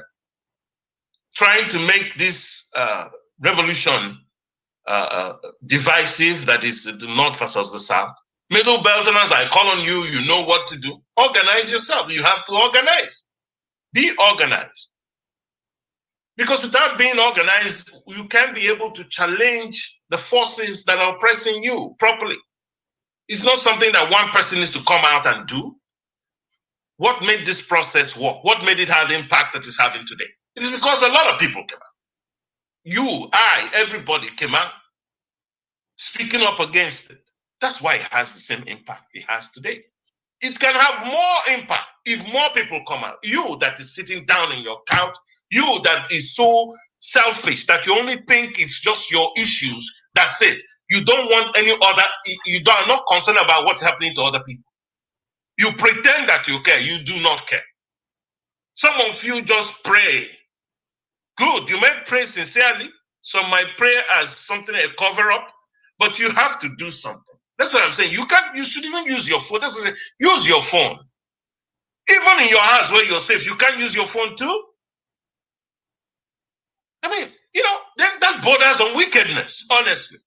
If you have seen people dying, people oppressed, and you can simply use your phone and tweet one thing or the other, do something, you don't do that. Even on your computer, you can do so.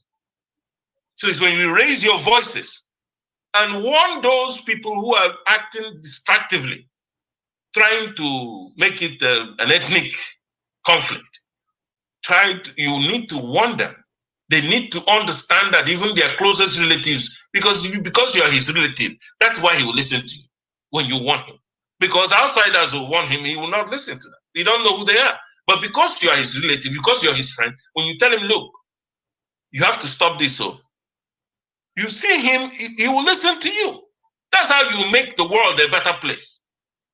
Don't allow people you know that are doing what is wrong to continue doing it when you know it is within your power to stop it.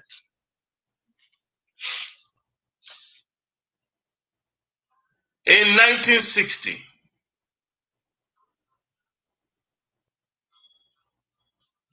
Ahmadu Bello, Sultan of Sokoto, I'll quote Parrot magazine again. He says, this nation called Nigeria should be an estate of our great-grandfather. See that? Very arrogant statement. These are people that came to a land. They want to make the nation the estate of their great-grandfather. A nation that people are there already, but they welcomed you. And what did he say? This is Ahmadu Bello, the Sultan of Sokoto, speaking in Parrot magazine, Wednesday, October 12, 1960. For those of you who will say, oh, we are, every Fulani is not evil. How many Fulanis have condemned this? Why haven't they condemned this? That's a question you need to ask too. Always asking the oppressed why he's complaining, and never questioning the oppressor. Very wicked people. There are people who have, and some of them don't know this wickedness exists in them. They don't know. But when they talk like this, you wonder. Let me read it again. He says, this nation called Nigeria. Look at how derisively he mentioned. This nation called Nigeria should be an estate of our great-grandfather Uthman Danfodio. This is the arrogation that Ahmadu Bello, the Sultan of Sokoto, gave to himself and his Fulani people regarding Nigeria, the British creation. And what did he go further to say? We must ruthlessly prevent a change of power. Look at that. Ruthlessly. All of you will call him founding father. Oh, this is Ahmadu Bello, founding father. Look at how your founding father is saying you should be ruthlessly prevented to get power. Haven't they succeeded in Nigeria since 1960? Ruthlessly. The people from the south or the Christians were there in accident. Gowon was accident. Obasanjo accident. They were the ones that brought him out and made him president. He was in jail when he was brought out in 1999 and made president because they don't want Kwame to be there. The hatred for the Igbo man is 1,000%. So how can he be there? If Igbo man becomes president, what? What will happen? Nigeria will develop now. You all know that. It will develop. Even these Hausa people, Igbo people will teach you. You become smarter people. You stop thinking about killing others as a way of life. And stop blaming the poverty which is brought upon you by your own leaders on Igbo people or outsiders. You will think better. That's our value system. That's the value system of Biafra. I'm telling you now that. I'm telling you the truth. It has our own value system. What are you telling me? You clean up that place. Do the right thing. That's what we should do. Incidentally, in our own side of town, our own political leaders are being corrupted by this type of mentality. Very dirty mentality, wicked mentality, malicious mentality. You see, we must ruthlessly prevent a change of power. Ruthlessly. Use your phone and Google ruthless and find the definition of it. Prevent change of power. So it means power, we must hold power ourselves. It is our own. Fulani believes that power in Nigeria is their own. Don't say I'm the one saying now. This is what Ahmadu Bello is saying. That's why we're reading you their comments. And it's there, it's on record. I go further. It says, we use the minorities in the north as willing tools. We use the minorities, not the Christians in the Middle Belt, all the people they have conquered and imposed their emirs over, their emirates over. They say they use them as tools now. Is it not what is going on in Nigeria? Thank God the Middle Belt, a lot of them are seeing the truth. Thank God people in the South, in the Southwest are seeing the truth. Educated people, I imagine. They are seeing the truth and they are changing. They are calling their people. Listen to them and take a stand for your own freedom. He said we use the minorities in the North as willing tools and the South as conquered territory and never allow them to rule, to have control over their future. The South has conquered territory. The minorities in the North and the minorities in the South. That's why they went and carved out 5 little states from the Southeast and said, this is where Igbo is. The rest of you around you, you are not Igbo. So if you're answering the American one, you're not Igbo. If you're from Idoma, you're not Igbo. If you're from Arago, you're not Igbo. Arago is that Nasarawa state. Arago is from Idoma. And Arago is they have Ochi Arago. That is the ruler. Ochi in Igbo means the ruler of. Yes. If you're Arago, go and inquire what I'm saying right now. So they told people from Abi local government, people from Obudu, you are not Igbo. Yes. This is where Imoke comes from. These are areas where the current governor, who told them that it's Igbo, came from, with his own mouth, the current governor of Cross River State. But you're not Igbo. Yes. They tell you all these things. You know, they carve it, they call you southeast, southeast, south central, you know, east, east, west, west. You know, they got to use any geographical nomenclature that is non-existent to define a people. Where in the world have you had a geographical point that's called south, south? South, south, there's no east, east. There's no west, west. There is no north, north. So they said they use the south, the minorities in the north as willing to, and the south as conquered territory. What is the south? Now, is it a conquered territory? Where the 83% of the oil blocks in Biafra land are owned by Islamic Northerns. Yes. 83% of it. They just go and steal the oil right there, right in your face. Like you can't do anything about it. That's what's going on. As conquered territory. And never allow them to rule, to have control over their future. They'll never allow you to rule or can have control. You see why Fulani is always very violating. They are bloody violators of other people's rights. Did I say it? Or is it Ahmadu Bello? The Sultan, so-called Sultan of Sokoto. These are people you want us to respect. These are people you want us. You can go and fear them. That's what you are good at. Evil people.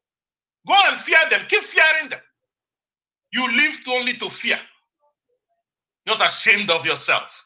You cannot stand up on your feet and defend what is good. Your life is meaningless here. This is what this man said with his mouth. God forbid. But the God of Israel has had him. And he will pay. All there is people. He paid themselves already. They will see. How dare you lord over, lord it over others like this? Are you their creator? He said never allow them to rule or have control over their future. He doesn't want you to have control over their future. He's telling you that right there. He's on tape too, what he said about Igbo people. He's on tape. And you all are busy pretending. You like to fear everything you see. That's why some of you deserve no respect, I'm telling you. Look, I'm not saying that human beings don't fear. Yes, I fear too. But doesn't mean that you should just leave yourself like that to your enemy to run roughshod. What for? Even when you can do something, you don't do something. Is it when you can't do something again that you can? Again? Even in slavery, we tell you about slavery. Go and check slave history. Slaves rise up and there are revolts. Riots, revolts, and it's proper. It's very correct. If you're there, you will not revolt because you don't want to die. Yes, I understand that, but is that why you should go and say that those who are revolting are wrong, or you go and undermine them? What makes the person revolting wrong and the person oppressing him right? Okay, if you have the solution to set them free, bring the solution now. Let us get it from you. We are waiting here as slaves. Save us from here since you know what to do. You don't, eh? You don't. But it's the people who are revolting against the masters. They are the people you have a problem with. What is your life worth on this earth? Why did God create you? God created you to come and uphold evil. And some of you do it in the name of religion. I despise that so much so.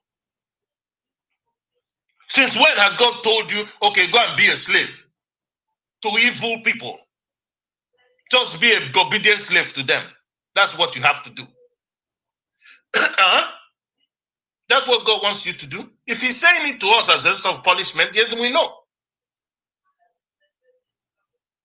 But what else? Why do you expect somebody who is resisting oppression to become it becomes something else to you? I will read this. I said it before. Let me read this again to those of you listening. One becomes evil when he or she premeditatively or inadvertently cannot prevent or stop oppression or obtain justice for the violated, but quick to condemn the victims for resisting the best ways available to their limited powers. Those who are praying, keep praying, keep praying. This is ending this year. I'm telling you, it's already October, the year is not over yet. But I'm telling you, this is the beginning of the end of this oppression. There is also another quote, even in 1964, that backs Ahmadu Bello up. And this was published in West African Pilot, 1964. And it says, quote, "The conquest to the sea is now in sight. When our God sent Ahmadu Bello, said some years ago that our conquest will reach the seashores of Nigeria, some idiots in the south were doubting its possibilities. Today, have we not reached the sea? Lagos is reached." Did you hear him? He said, Lagos is reached. It remains Port Harcourt. It must be conquered and taken after December 30, 1964. So between 60 and 64, these things that time is running out for the conquest of Port Harcourt side, the eastern side. This is Malam Balagaruba, West African Pilot, December 30, 1960. This is almost prior to the crisis of 1966 and then the war, in which a lot of you Nigerians were deceived that Biafrans were your problems. Thank God that some of them are at least confessing. Those in middle, we are very proud of you. It shows that you can think. You can think. Yes, we have our Ijaw brothers have spoken up that they are very sorry for what they did. And that's good. It shows you're thinking. You're coming up. We want you to come up because we want you to be free. I would like to visit Middle Belt. I would like to interact with people who are civilized, not people who are killing people for being in another religion. They can't convince you about the religion, so they have to kill you. That shows you that that religion is wrong. Because if he can convince you, he'll bring it to you and tell you this, so and so and so. You try it out. If you try it out and it works for you, that's it. If you can see the truth in it. Well, no. So they want intimidation, fear. They used to use fear and suppression to propagate the religion. That is the first sign that that thing comes from the pit of hell. It has nothing to do with the God that created heaven and earth. Because God that created heaven and earth has given human being the free will of choice. Why? Because we act it out every day. Free will of choice is there with you and me. Your choice. Now, here comes a human being telling that whether you like it or not. Can you believe that? Can you believe that? A human being is telling you that whether you like it or not, you have to believe something. Sometimes he kills you before he even offers you to believe in that thing. That's what I mean. This type of, I don't know what words to use on this, but it's terrible. Why should we allow it to keep going on? So we must do everything we can to resist impunity in Nigeria. I would like to bring in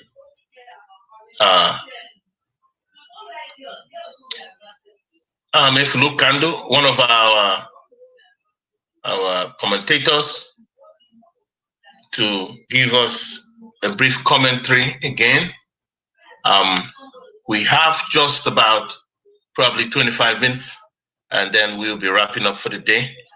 And I would like to bring in Mefulu Kando, if he's close by to me, if I can be connected to him, or Chuksi Kedigwe, to comment on how this issue of the North is the ones that are Islamic Northern oligarchs have crafted Nigeria into this crisis that we're in now. And they have to bear the responsibility. It's very good to speak out on that. Okay. Yes, thank you. Ahmed Flokando. Thank you again, Mazimo. That will be the closing remarks. Thank you. Yeah. Thank you very much, Mazimo. I really thank God that the youths of today have finally come out from their cocoon and taken their future into their hands. The story of Nigeria from the beginning till today is one of deceit. Prior to the when the first British man came to Nigeria and finally happened to come to the eastern region, in the things that they wrote, the statements they wrote about the people from the former eastern region, is that these people are politically, religiously, and otherwise astute. They saw a people that are very hardworking. One of the statements they made, you can't even find a prostitute amongst them because prostitution is a thing that prevails in an atmosphere where inequality is reigning. But in the former eastern region, that we're talking about hundreds of years ago, they saw that they also saw that these are people who circumcise their children. And they wondered, they researched and came to the full realization that these are children of God who have something with God. When they discovered this, they all colluded that they will keep these things hidden from everybody. They decided they are going to keep these people under their control because they are afraid of what we are made up of. When they traced the Bible, they had we have things bigger. In Syria, we have our alphabet that we are using, but they made sure they destroyed everything. That was why they interjected all kinds of languages for us. Look at immediately after the war. Our brothers and sisters from the South. I don't like to call them South. They are simply from the River Rhine area. And the Igbos of Biafra, or call it, when you use the word Biafra, people get jittery. We're talking about really addressing issues. That's the people of the upper land, the Igbos, and they are our brothers and sisters, because when you go to the River Rhine area, it is profused with people who speak Igbo. We have the ones that speak Ibibio, Efik, and all those kinds of things. So all these things are facts they know about us. But they went into changing things. Look at after the war. Umukrushi was called Urumashi and all kinds of things. But the youth, thank God for again, the youth have discovered this, is that finally we are going to come back together. It's going to happen. Just believe. Trust in God. Do the right things. We are going to change it. So when the British came and saw all these things, they were determined that they are definitely going to take the land because they saw the land was so rich with all kinds of minerals and so on. They're going to take it. As they were pushing from the south, the Fulanese who came to Nigeria 1804, begging for a place to have for their cattle. The hospitable people of the north, the Hausas, gave them land. And before you know it, by 1808, they've taken over the land. To what is going on today. You had everything, the moderator, Mazimo, the anchor person. With the history he is really sharing with everybody. How they now finally, gradually decided to take over land. As they were coming from the north, The British were coming from the south, and that's how they merged and struck the deal of working together, two armed robbers working together. That's what has given rise today, and that's what gave Sardauna of Sokoto the audacity to talk about how they're going to dip the Quran into the Atlantic, and how they are going to use the Middle Belt as willing tools. And the South, they are going to use them and force everything, and will never give them the opportunity to take care of their own lives. So this basic information, introductory part of what is going on in Nigeria is very relevant, and it's so important that the children of today should understand it. And I will say, Radio Biafra International has contributed enormously in that direction. Because when you listen to our anchor person, Mazi Mogalo, he's providing a lot of information. And I'm telling you, from everything, information I'm getting everywhere, people are listening and people are buying the information Radio Biafra International is providing. We are not into abusing anybody. We are not into fighting anybody. Our business is to share information and make sure we do our best in bringing our people together, providing the necessary information. That's what we have been doing. And that's what we're going to continue selling to the youths who have taken control now. Let them listen, continue listening to Radio Biafra International and be getting the energizing words and motivating factors they are going to pick up to be able to continue with this movement that they started. They started it on their own. So everything we have seen today had been planned centuries ago. But unfortunately, we have been fed with lies, innuendos.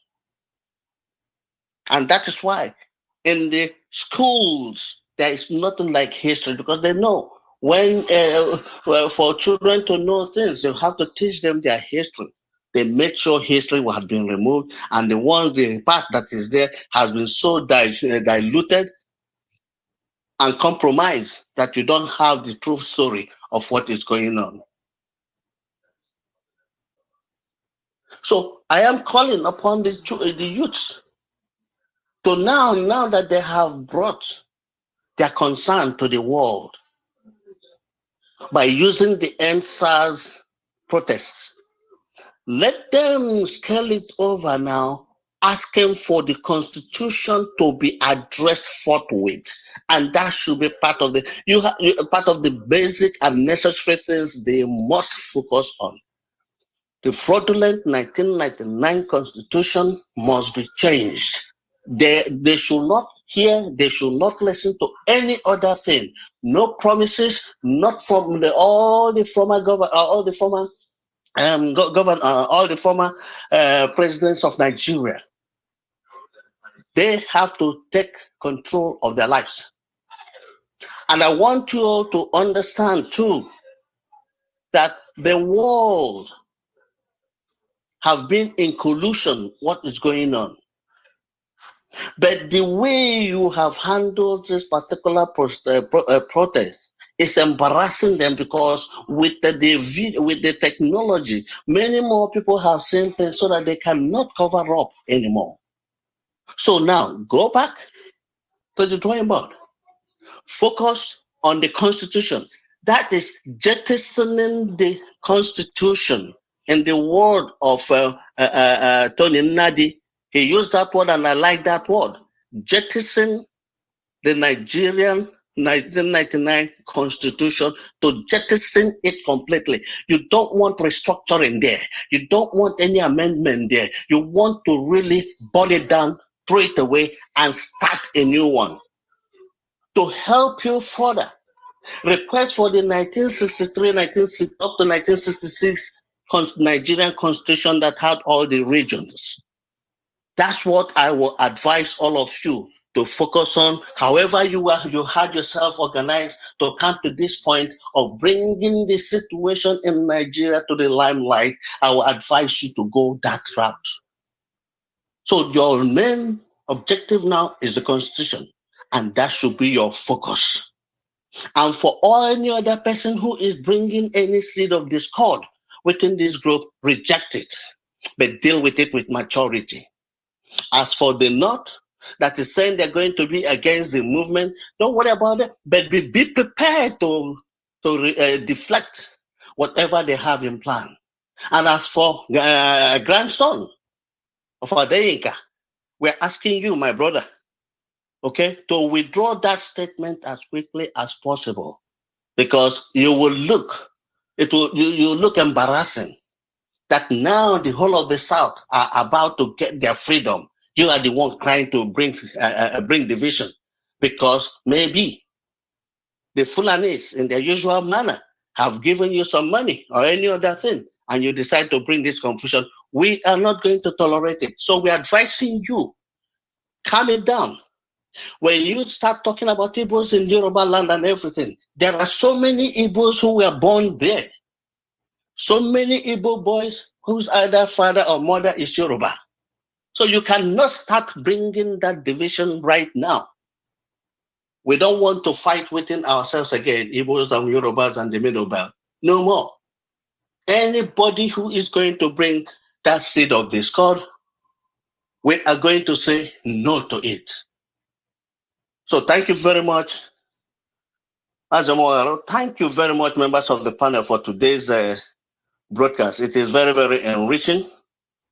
We are praying to God to help us, because this is the time of God himself, because he's now taking control of it. That building that was said that is useless is now the cornerstone, and that is the youth. God bless everybody. And bye-bye. Ahamefla. Okando.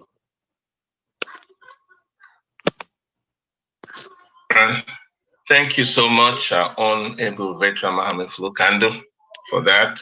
And I so much love how you mentioned the Constitution. I want to add regarding that Constitution something I skipped. And it says here the Constitution, that Constitution that's supposed to be jettisoned, it was supposed to be challenged by elected representatives. But because they are compromised by rigged elections and big pay packets, they cannot stand up for the people. So we have to understand that. So people who are saying, oh, what about your governor? What about your representative? They are compromised and they have big pay packets. Some of that big salary they're earning there is so that they cannot challenge the status quo because it benefits them. And that is what is working. And these are planned and plotted before it's done. That is why everybody there is Northern Muslim, Senate President, Northern Muslim, there's a Western Muslim. There has to be a Muslim somewhere. The others don't exist. It's all about that statement that you had Uthman Ahmad Bello make about their great-grandfather to make Nigeria their own estate of their great-grandfather Uthman Danfodio. That's the process of making an estate. And I explained before that what estate means. Estate is what you, the kind of land that you own in the days of slavery. Under that land, there might be mines, and you have people mining for you, poor people and slaves mining for you. You have them doing agricultural work. Massive land that is seized and owned by lords of the manor, sort of, And they also they have agriculture, they have mines, they have, and the proceeds and products of agricultural products and products from minerals that are mined are sold for great profit for the lord of the land. That is what is going on. And this is what Fulani is telling you, that it should be an estate of their great-grandfather. So you understand what it means, what Nigeria means to me. Go and check that up yourself. Check it up. Don't be lazy about checking up certain things. Google estate on your phone. I keep saying use your phone and read a little bit about what estates mean, particularly in the ancient times, in the days of slavery. So that is how it comes. And slavery in Africa, first of all, had been perpetrated in Africa for 700 years by Islam, from 641 AD all the way to the 300s AD. 700 years. Then after that, from the 300s to the 800, another 500 years by the Europeans. That is why that continent was knocked out into coma. It was knocked out into coma, but it's recovering. It's recovering. I want to tell you something. I told you that Awalu H. Yadudu was the one that crafted this Constitution of 1999, which is a forgery. It's a criminal document. And Abdul Salam Abubakar, who is the head of state, who under this thing happened, and Awal H. Yadudu should be prosecuted for forging a document as much as a constitution of a country. That's a crime. It's a capital offense. They should be prosecuted and put behind bars where they belong. Now, you have Constitution of the Federal Republic of Nigeria in 1999. This is how it starts. I want to read some of the opening clause. It says, "We, the people of the Federal Republic of Nigeria, having firmly and solemnly resolved to live in unity and harmony as one indivisible and indissoluble sovereign nation under God." I want to stop here. I read it again. It says, "We, the people of Federal Republic of Nigeria, having firmly and solemnly resolved," that we, Nigerians, resolve to live in unity and harmony as one indivisible and indissoluble sovereign nation under God. When did Nigerians resolve, please, to live in unity and harmony as one indivisible and indissoluble sovereign nation under God? When? It never happened. That's why that document is just, it should be, like I said, tossed into the trash. Don't put it, you're giving it respect. Toss it into the trash where it belongs. People should not insult other people this way and disregard their humanity in this way. It's worse than a slap on the face. So that constitution must be tossed into the dustbin where it belongs. I want to call on Chukwuka Igwe for his closing remarks, short closing remarks, and Oziomeme. Okay, thank you, Mazodi. Thank you, our esteemed listeners. Thank you, my fellow panelists. Thank you, humanity, once more. One thing I've discovered from this protest, which we are dwelling much on today, is that things will never remain the same again. Yeah, no matter how you look at it, things will never ever remain the same. The people are aware. There's unity amongst the youths.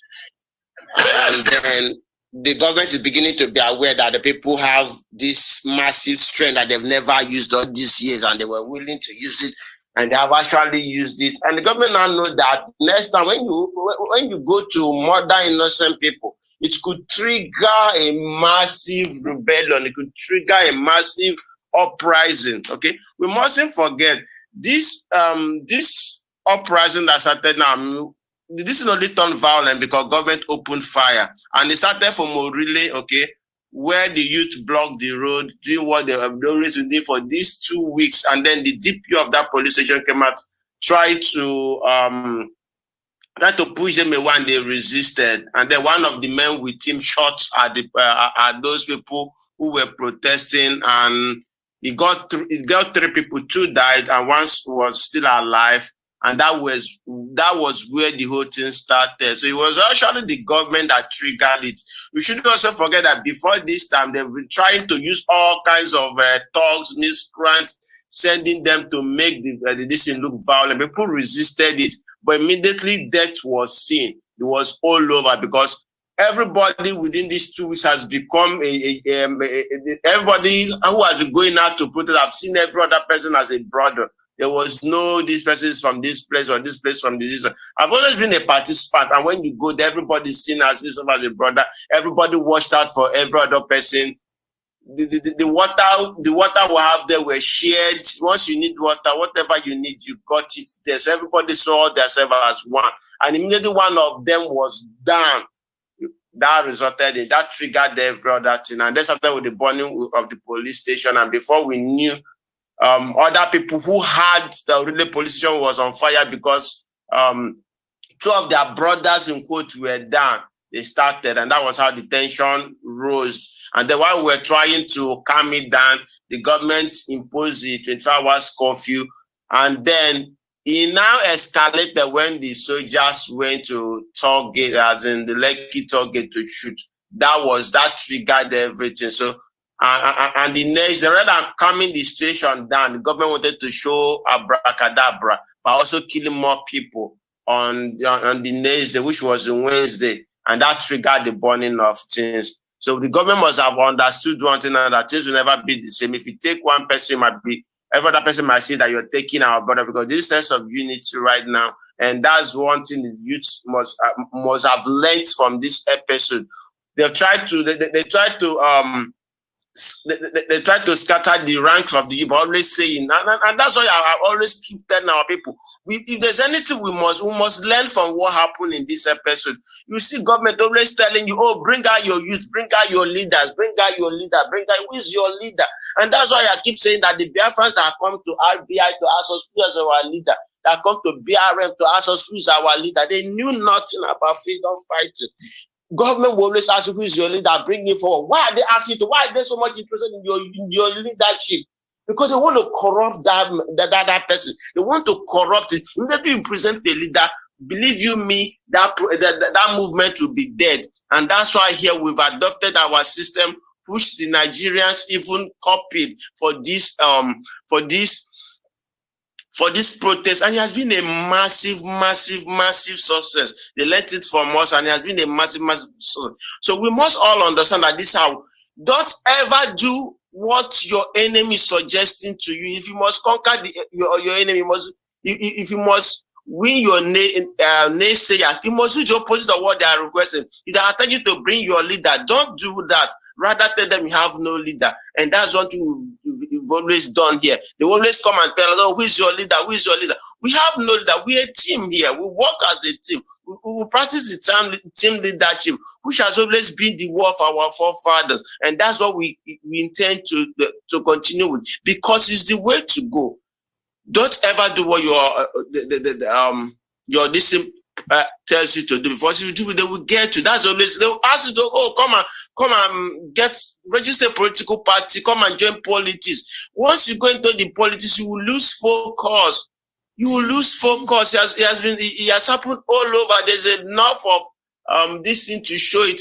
Until this constitution is changed, don't go into politics, because they want you to come. Why are they always inviting you to come? The politics that they've been doing has never helped them, but they're inviting you to come. Why? Because they know when you come there, you will become one of them. If you go there, you will become one of them. What happens when you become one of them? You cannot stop what you are part and parcel of. That's why they want you to become into politics. That's why they want you to bring in your leader. Once you bring in your leader, they'll corrupt that leader. Once that leader is corrupted, you can never stop what you are part and parcel of. And our people must understand this. And this newfound unity, we must uphold it. And one thing is very, very important. We must take advantage of this killing to dish out our own narratives. Okay, what has actually happened to us, what we've suffered, the way they've murdered our people who were very, very peaceful. The world must understand that what they are crying all over today has happened to us, and they kept mute. And then we deserve to be apologized to. The world deserves to apologize for keeping quiet where this was happening to us. They treated us as if our own life doesn't matter. If all life really matter, then they have to speak out. They have to go. They have to make sure that every other person who participated in that murder is brought to book. And there's no other person that will do it than you and me. We have to let the world know what we passed through. And this is the way it's done all over the world. Most importantly, they will always try to come with the Photoshop, that everything that happened was Photoshopped and the rest. And then when they are telling you about this Photoshop narrative, ask them, does it mean that the buses that were burnt, the vehicle that were, are those also Photoshop? No, we know these things happen. We know there were killings. You know there also were destruction. So if you said the people who were killed was Photoshop, was the property destroyed that actually affected the government, was also Photoshop? No, it's not. So we must come to that reality that this is our fact, this is our truth, and healing should take place. And then this also goes out of people who have engaged in looting. This wasn't actually started for looting purposes. I know you may be angry. I know you may feel betrayed at those who who was supposed to release the palliative actually kept it. But at the end of the day, looting is not the way. Even as much as I know you have reasons to be angry, but we must also try as much as possible to present what has happened to us over the years. Let the world hear us, and in hearing us will our will justice be done to us. Until justice is done to us, we must never forget those that kept quiet. We must never let them. We must always continue to tell them that we will never forget the silence. We will never forget their silence in those times that they kept quiet, especially in the time that they made it look as if we were the one who were attacking the government. Especially they will make the world see us as those who have arms, who were killing people, who were destroying properties. We cannot say that's actually government who financed, who sponsored, and who engineered those this thing that they are accusing us. We are innocent of whatever they accuse. Everybody's seen it now. The world is noticing it. And at the end of the day, our own story must be told. And we are the ones to tell our stories. Thank you all. Remain blessed. Thank you. Join us tomorrow too. We'll be live. Thank you. Thank you so much, Chuks Ikedigwe, for that analysis and closing remarks. Thank you. I will go to Oziomeme to give us closing remarks before we call it a day. Yes. Good afternoon, everyone. I have to say thank you so much for all the smart, intelligent panelists that we have.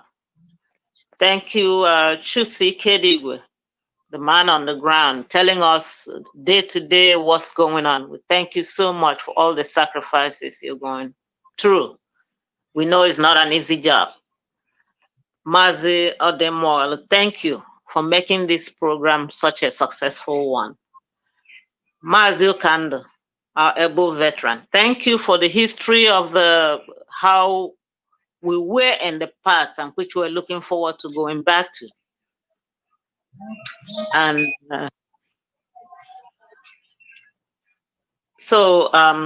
our able engineer, Radio RBI, Leonard Anemene, thank you for being the person that's in the back scene, making sure that every T is crossed and every I is dotted. Thank you. And I'm thanking all the listeners, all lovers of freedom all over the world. Thank you for listening. Thank you for paying attention. And more especially, I thank all the youth, the indigenous people of Nigeria and the indigenous people of Biafra, for stepping out in faith, for doing, actually, that tells us that you've been listening and you've been taking notes. So now that the cat is out of the bag, it's game time. And the game just started. And we have to keep playing our game, not any other person's game. We already have a destination, we already have a goal in mind, and that is to tear down this useless constitution they are using to enslave everyone in Nigeria. And then for all the stones that are sitting in the seat of government and not doing anything but enriching themselves and their friends and their cronies, so that they will keep perpetrating the same slavery they are putting on all of us. All of them need to be turned, overturned, overthrown. In Ezekiel, that's what it says, overthrow, until the right person comes. The person who is the right person to take that throne will take it. And the ball is already started rolling. So let's continue to play the game and move forward. We have to be aware, as we play the game, we have to be aware that we have some distractors, we have some thugs, we have some enemies on the side, people that are trying to, ruffle our game. We already know that. So, but we have to keep our eye on the ball. And the ball is at the end of it is to overthrow the stones, remove the stones that are sitting in the seat of government. From all of them, A to Z, they were all there, and all this is going on. They didn't have the guts. They didn't have the balls to say what is right and do what is good in the eye of God and the eye of the people. So now that the youth is rising up to claim what is theirs, I applaud you. Thank you for keeping it going. And thank you for continuing to keep it going. We may not be on ground with you, but we're with you. We are with you in spirit, and we're with you morally. We're with you. We are in support of whatever you're doing. Just keep going on. Because our future generation needs better. And I'm glad that it's you, the youth of today, the indigenous youth of Nigeria and the indigenous youth of Biafra is making it happen. So that we put an end to all this nonsense from including all of the British colonizers and everybody that is in their corner. So that every one of them will go and eat what they've been sowing. The Bible says you reap what you sow. So all those people in government in Nigeria have been sowing evil, and now it's their turn to reap it. So let us all keep marching, and let us keep our eye on the ball until we score the goal, the final goal. Thank you all very much. I love you all, and have an awesome day. Thank you. God bless all of you, and God bless the indigenous youths of Nigeria and the indigenous youths of Biafra. Thank you. Thank you. Thank you so much. Dear Sister Ozememe, thank you for those closing remarks. I thank Ahame Flokandu Chuksi Kedigwe. And we thank the engineer, the technocrat. God has given us a world-class technocrat who is able to sit even with the world's best of different security organizations across the world, who is behind this. We love him, and because he has the love of God in him, the love of his people, the love of righteousness, he has sacrificed so much to make sure this broadcast is possible. And that is Mazi Leonard Anemena. We thank those who are not here. We thank Mazi Kenawananeni. We thank Chris Ogo. We thank Mazin Zemosu. We thank so many people who have been supporters of Radio Biafra International or Biafran Restoration Movement. Please keep supporting what is right. Keep supporting your people. Do not give up in this struggle. We encourage those who are marching the NSAS movement to continue. Those who have not joined them, please do so. And we also encourage those Biafrans to bring up our own cause of Biafra, the sufferings of our people, the killings of our people in this cause. It's very, very important that we note that, because the army, Nigerian police have massacred young Biafrans. And those who have done so, from President Muhammadu Buhari or whoever is there for him, they all must, and Buratai, the army general, chief of army staff, they must be held responsible. And the police officers who have killed our people, they must be held responsible. We have said it. Every Biafran organization, make sure you keep the information. You must document the information of our own people who were shot, buried in mass graves. You know, we need to have who they are. We need them, their parents, and the officers who were behind this. All of them. We need them because justice beckons. Thank you so much today. And may God bless you. I love those who are praying in matches. Keep doing so. More people should join, and more grace to your elbow. Thank you, and God bless you. And until we are able to broadcast again, See you. Goodbye. Radio Biafra International, empowering the people.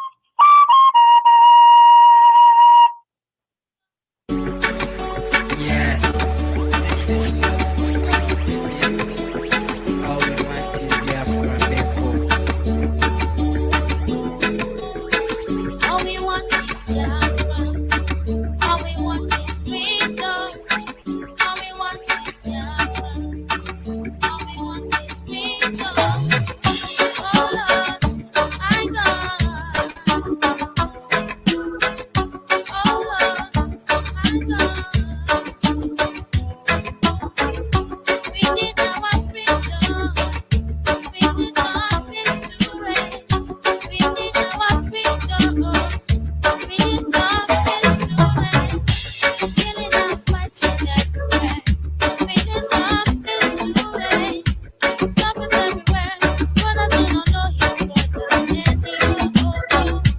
Let us keep our hands together as one. This to reign. Oh Lord, my God. All we want is Biafra. All we want is freedom. All we want is Biafra. Lord, and I can't beat. I am here calling you, oh Lord, praying to you, singing to you, oh Yahushua, because they made us slaves in our own land. I can remember once upon a time in the Bible where the Israelites used songs and praises to lead on the wall of Jericho. This is the kind of miracle we need for our freedom. We know you can answer us as you answer Israelites the days of their slavery in Egypt. They might shake us, they might kill us, bloodshed everywhere. Give us Biafra, give us freedom. Oh Lord, Yahushua, I call upon you. My God. Oh Lord, my God. All we want is Biafra. All we want is freedom. All we want is Biafra. All we want is freedom.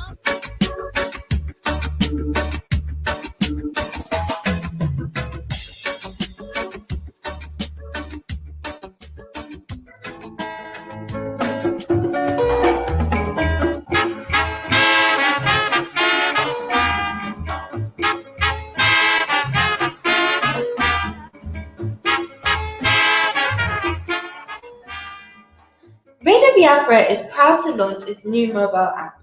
This app makes it easier for listeners to access live and repeat broadcasts at any given time.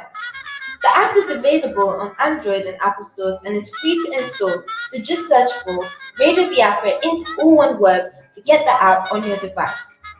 Radio Biafra International broadcasts are always anchored on well-researched information and not based on personalities, frivolities, and foul languages. The main objective of Radio Biafra International is to empower Biafrans and give them knowledge through professionally delivered information, education, and enlightenment towards the ultimate goal of restoration of the nation of Biafra. So don't forget, Radio Biafra into all one word. And join us during our podcasts, and you'll be glad you did.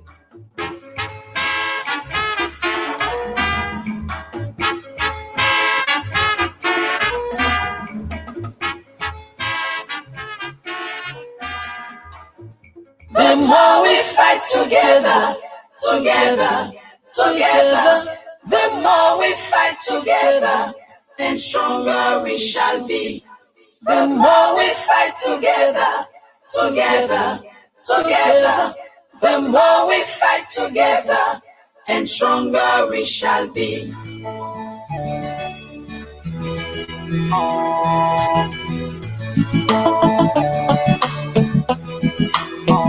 Rising sun, rising sun.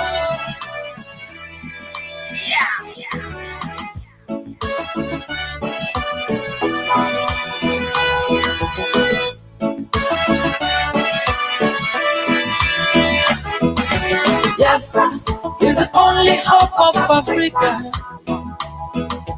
Biafra is the only hope of Africa. Believe it or leave it, Biafra is the only hope of Africa. We've been crying, the world claim not to hear. And we've been lamenting, the world claim not to hear. Our tears flow, the world claim not to see. And our blood flow, the world claim not to see. This is a crime, oh no, against humanity. Oh no, yeah, this is a crime. Eritrea spoke out, they were given independence. South Sudan spoke, they were given independence. Namibia spoke out, they were given independence. Give me the reason my people got to be neglected. Give me the reason my people got to be rejected. Give me the reason our freedom got to be a crime. Give me the reason our own freedom got to be denied. Hey, Biafra is the only hope of Africa. I tell you what, Biafra is the only hope of Africa. Hey, Biafra is the only hope of Africa. Believe it or leave it. Oh no. Whoa.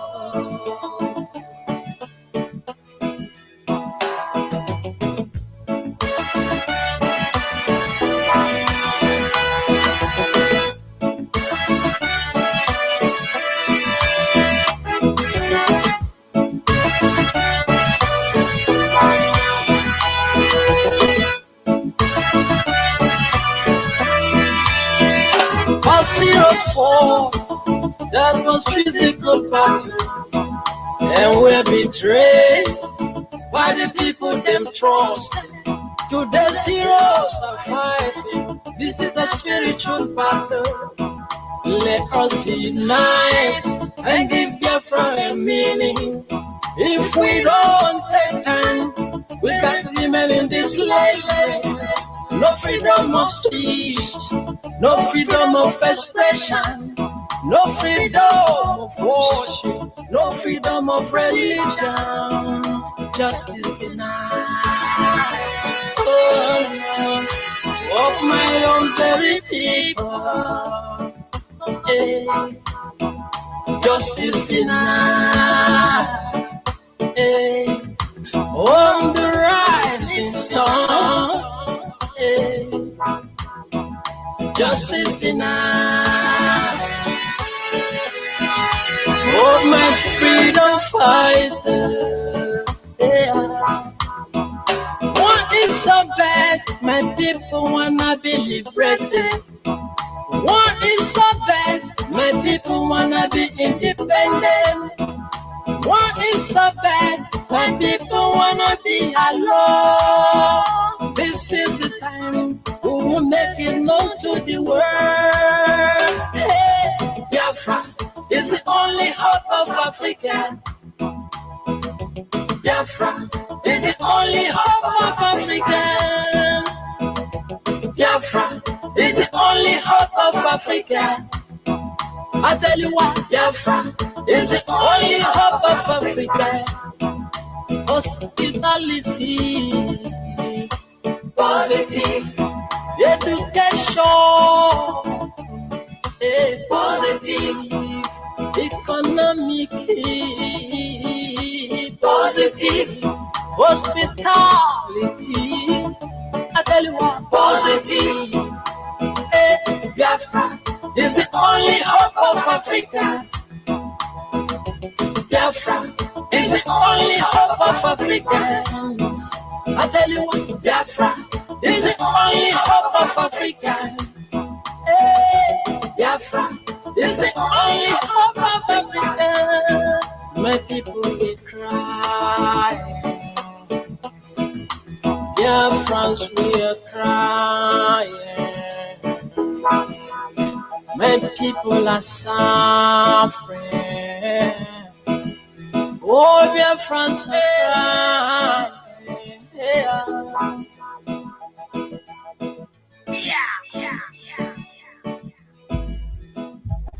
Truer words were never spoken. The less you associate with some people, the more your life will improve. Anytime you tolerate mediocrity in others, it increases your mediocrity. An important attribute in successful people is their impatience with negative thinking and negative acting people. As you grow, your associates will change. Some of your friends will not want you to go on. They will want you to stay where they are. Friends that don't help you climb will want you to crawl. Your friends will stretch your vision or choke your dream. Those that don't increase you will eventually decrease you. Consider this. Never receive counsel from unproductive people. Never discuss your problems with someone incapable of contributing to the solution, because those who never succeed themselves are always first to tell you how. Not everyone has a right to speak into your life. You are certain to get the worst of the bargain when you exchange ideas with the wrong person. Don't follow anyone who's not going anywhere. With some people, you spend an evening. With others, you invest it. Be careful where you stop to inquire for directions along the road of life. Wise is the person who fortifies his life with the right friendships. If you run with wolves, you will learn how to howl. But if you associate with eagles, you will learn how to soar to great heights. A mirror reflects a man's face, but what he is really like is shown by the kind of friends he chooses. The simple but true fact of life is that you become like those with whom you closely associate, for the good and the bad. Note, be not mistaken. This is applicable to family as well as friends. Yes, do love, appreciate, and be thankful for your family, for they will always be your family, no matter what. Just know that they are human first, and though they are family to you, they may be a friend to someone else and will fit somewhere in the criteria above. In prosperity, our friends know us. In adversity, we know our friends. Never make someone a priority when you are only an option for them. If you are going to achieve excellence in big things, you develop the habit in little matters. Excellence is not an exception, it is a prevailing attitude.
Radio Biafra International, empowering the people.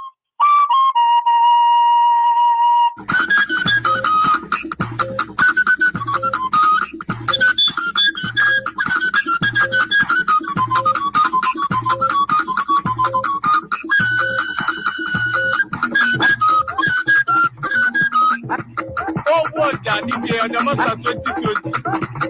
I can champion of Bakola went on all of them before you became with you. Because when I stay safe, wherever the coronavirus money from what to. It's what they say about holiday now. What can you get the idea? I want to know before you became with you.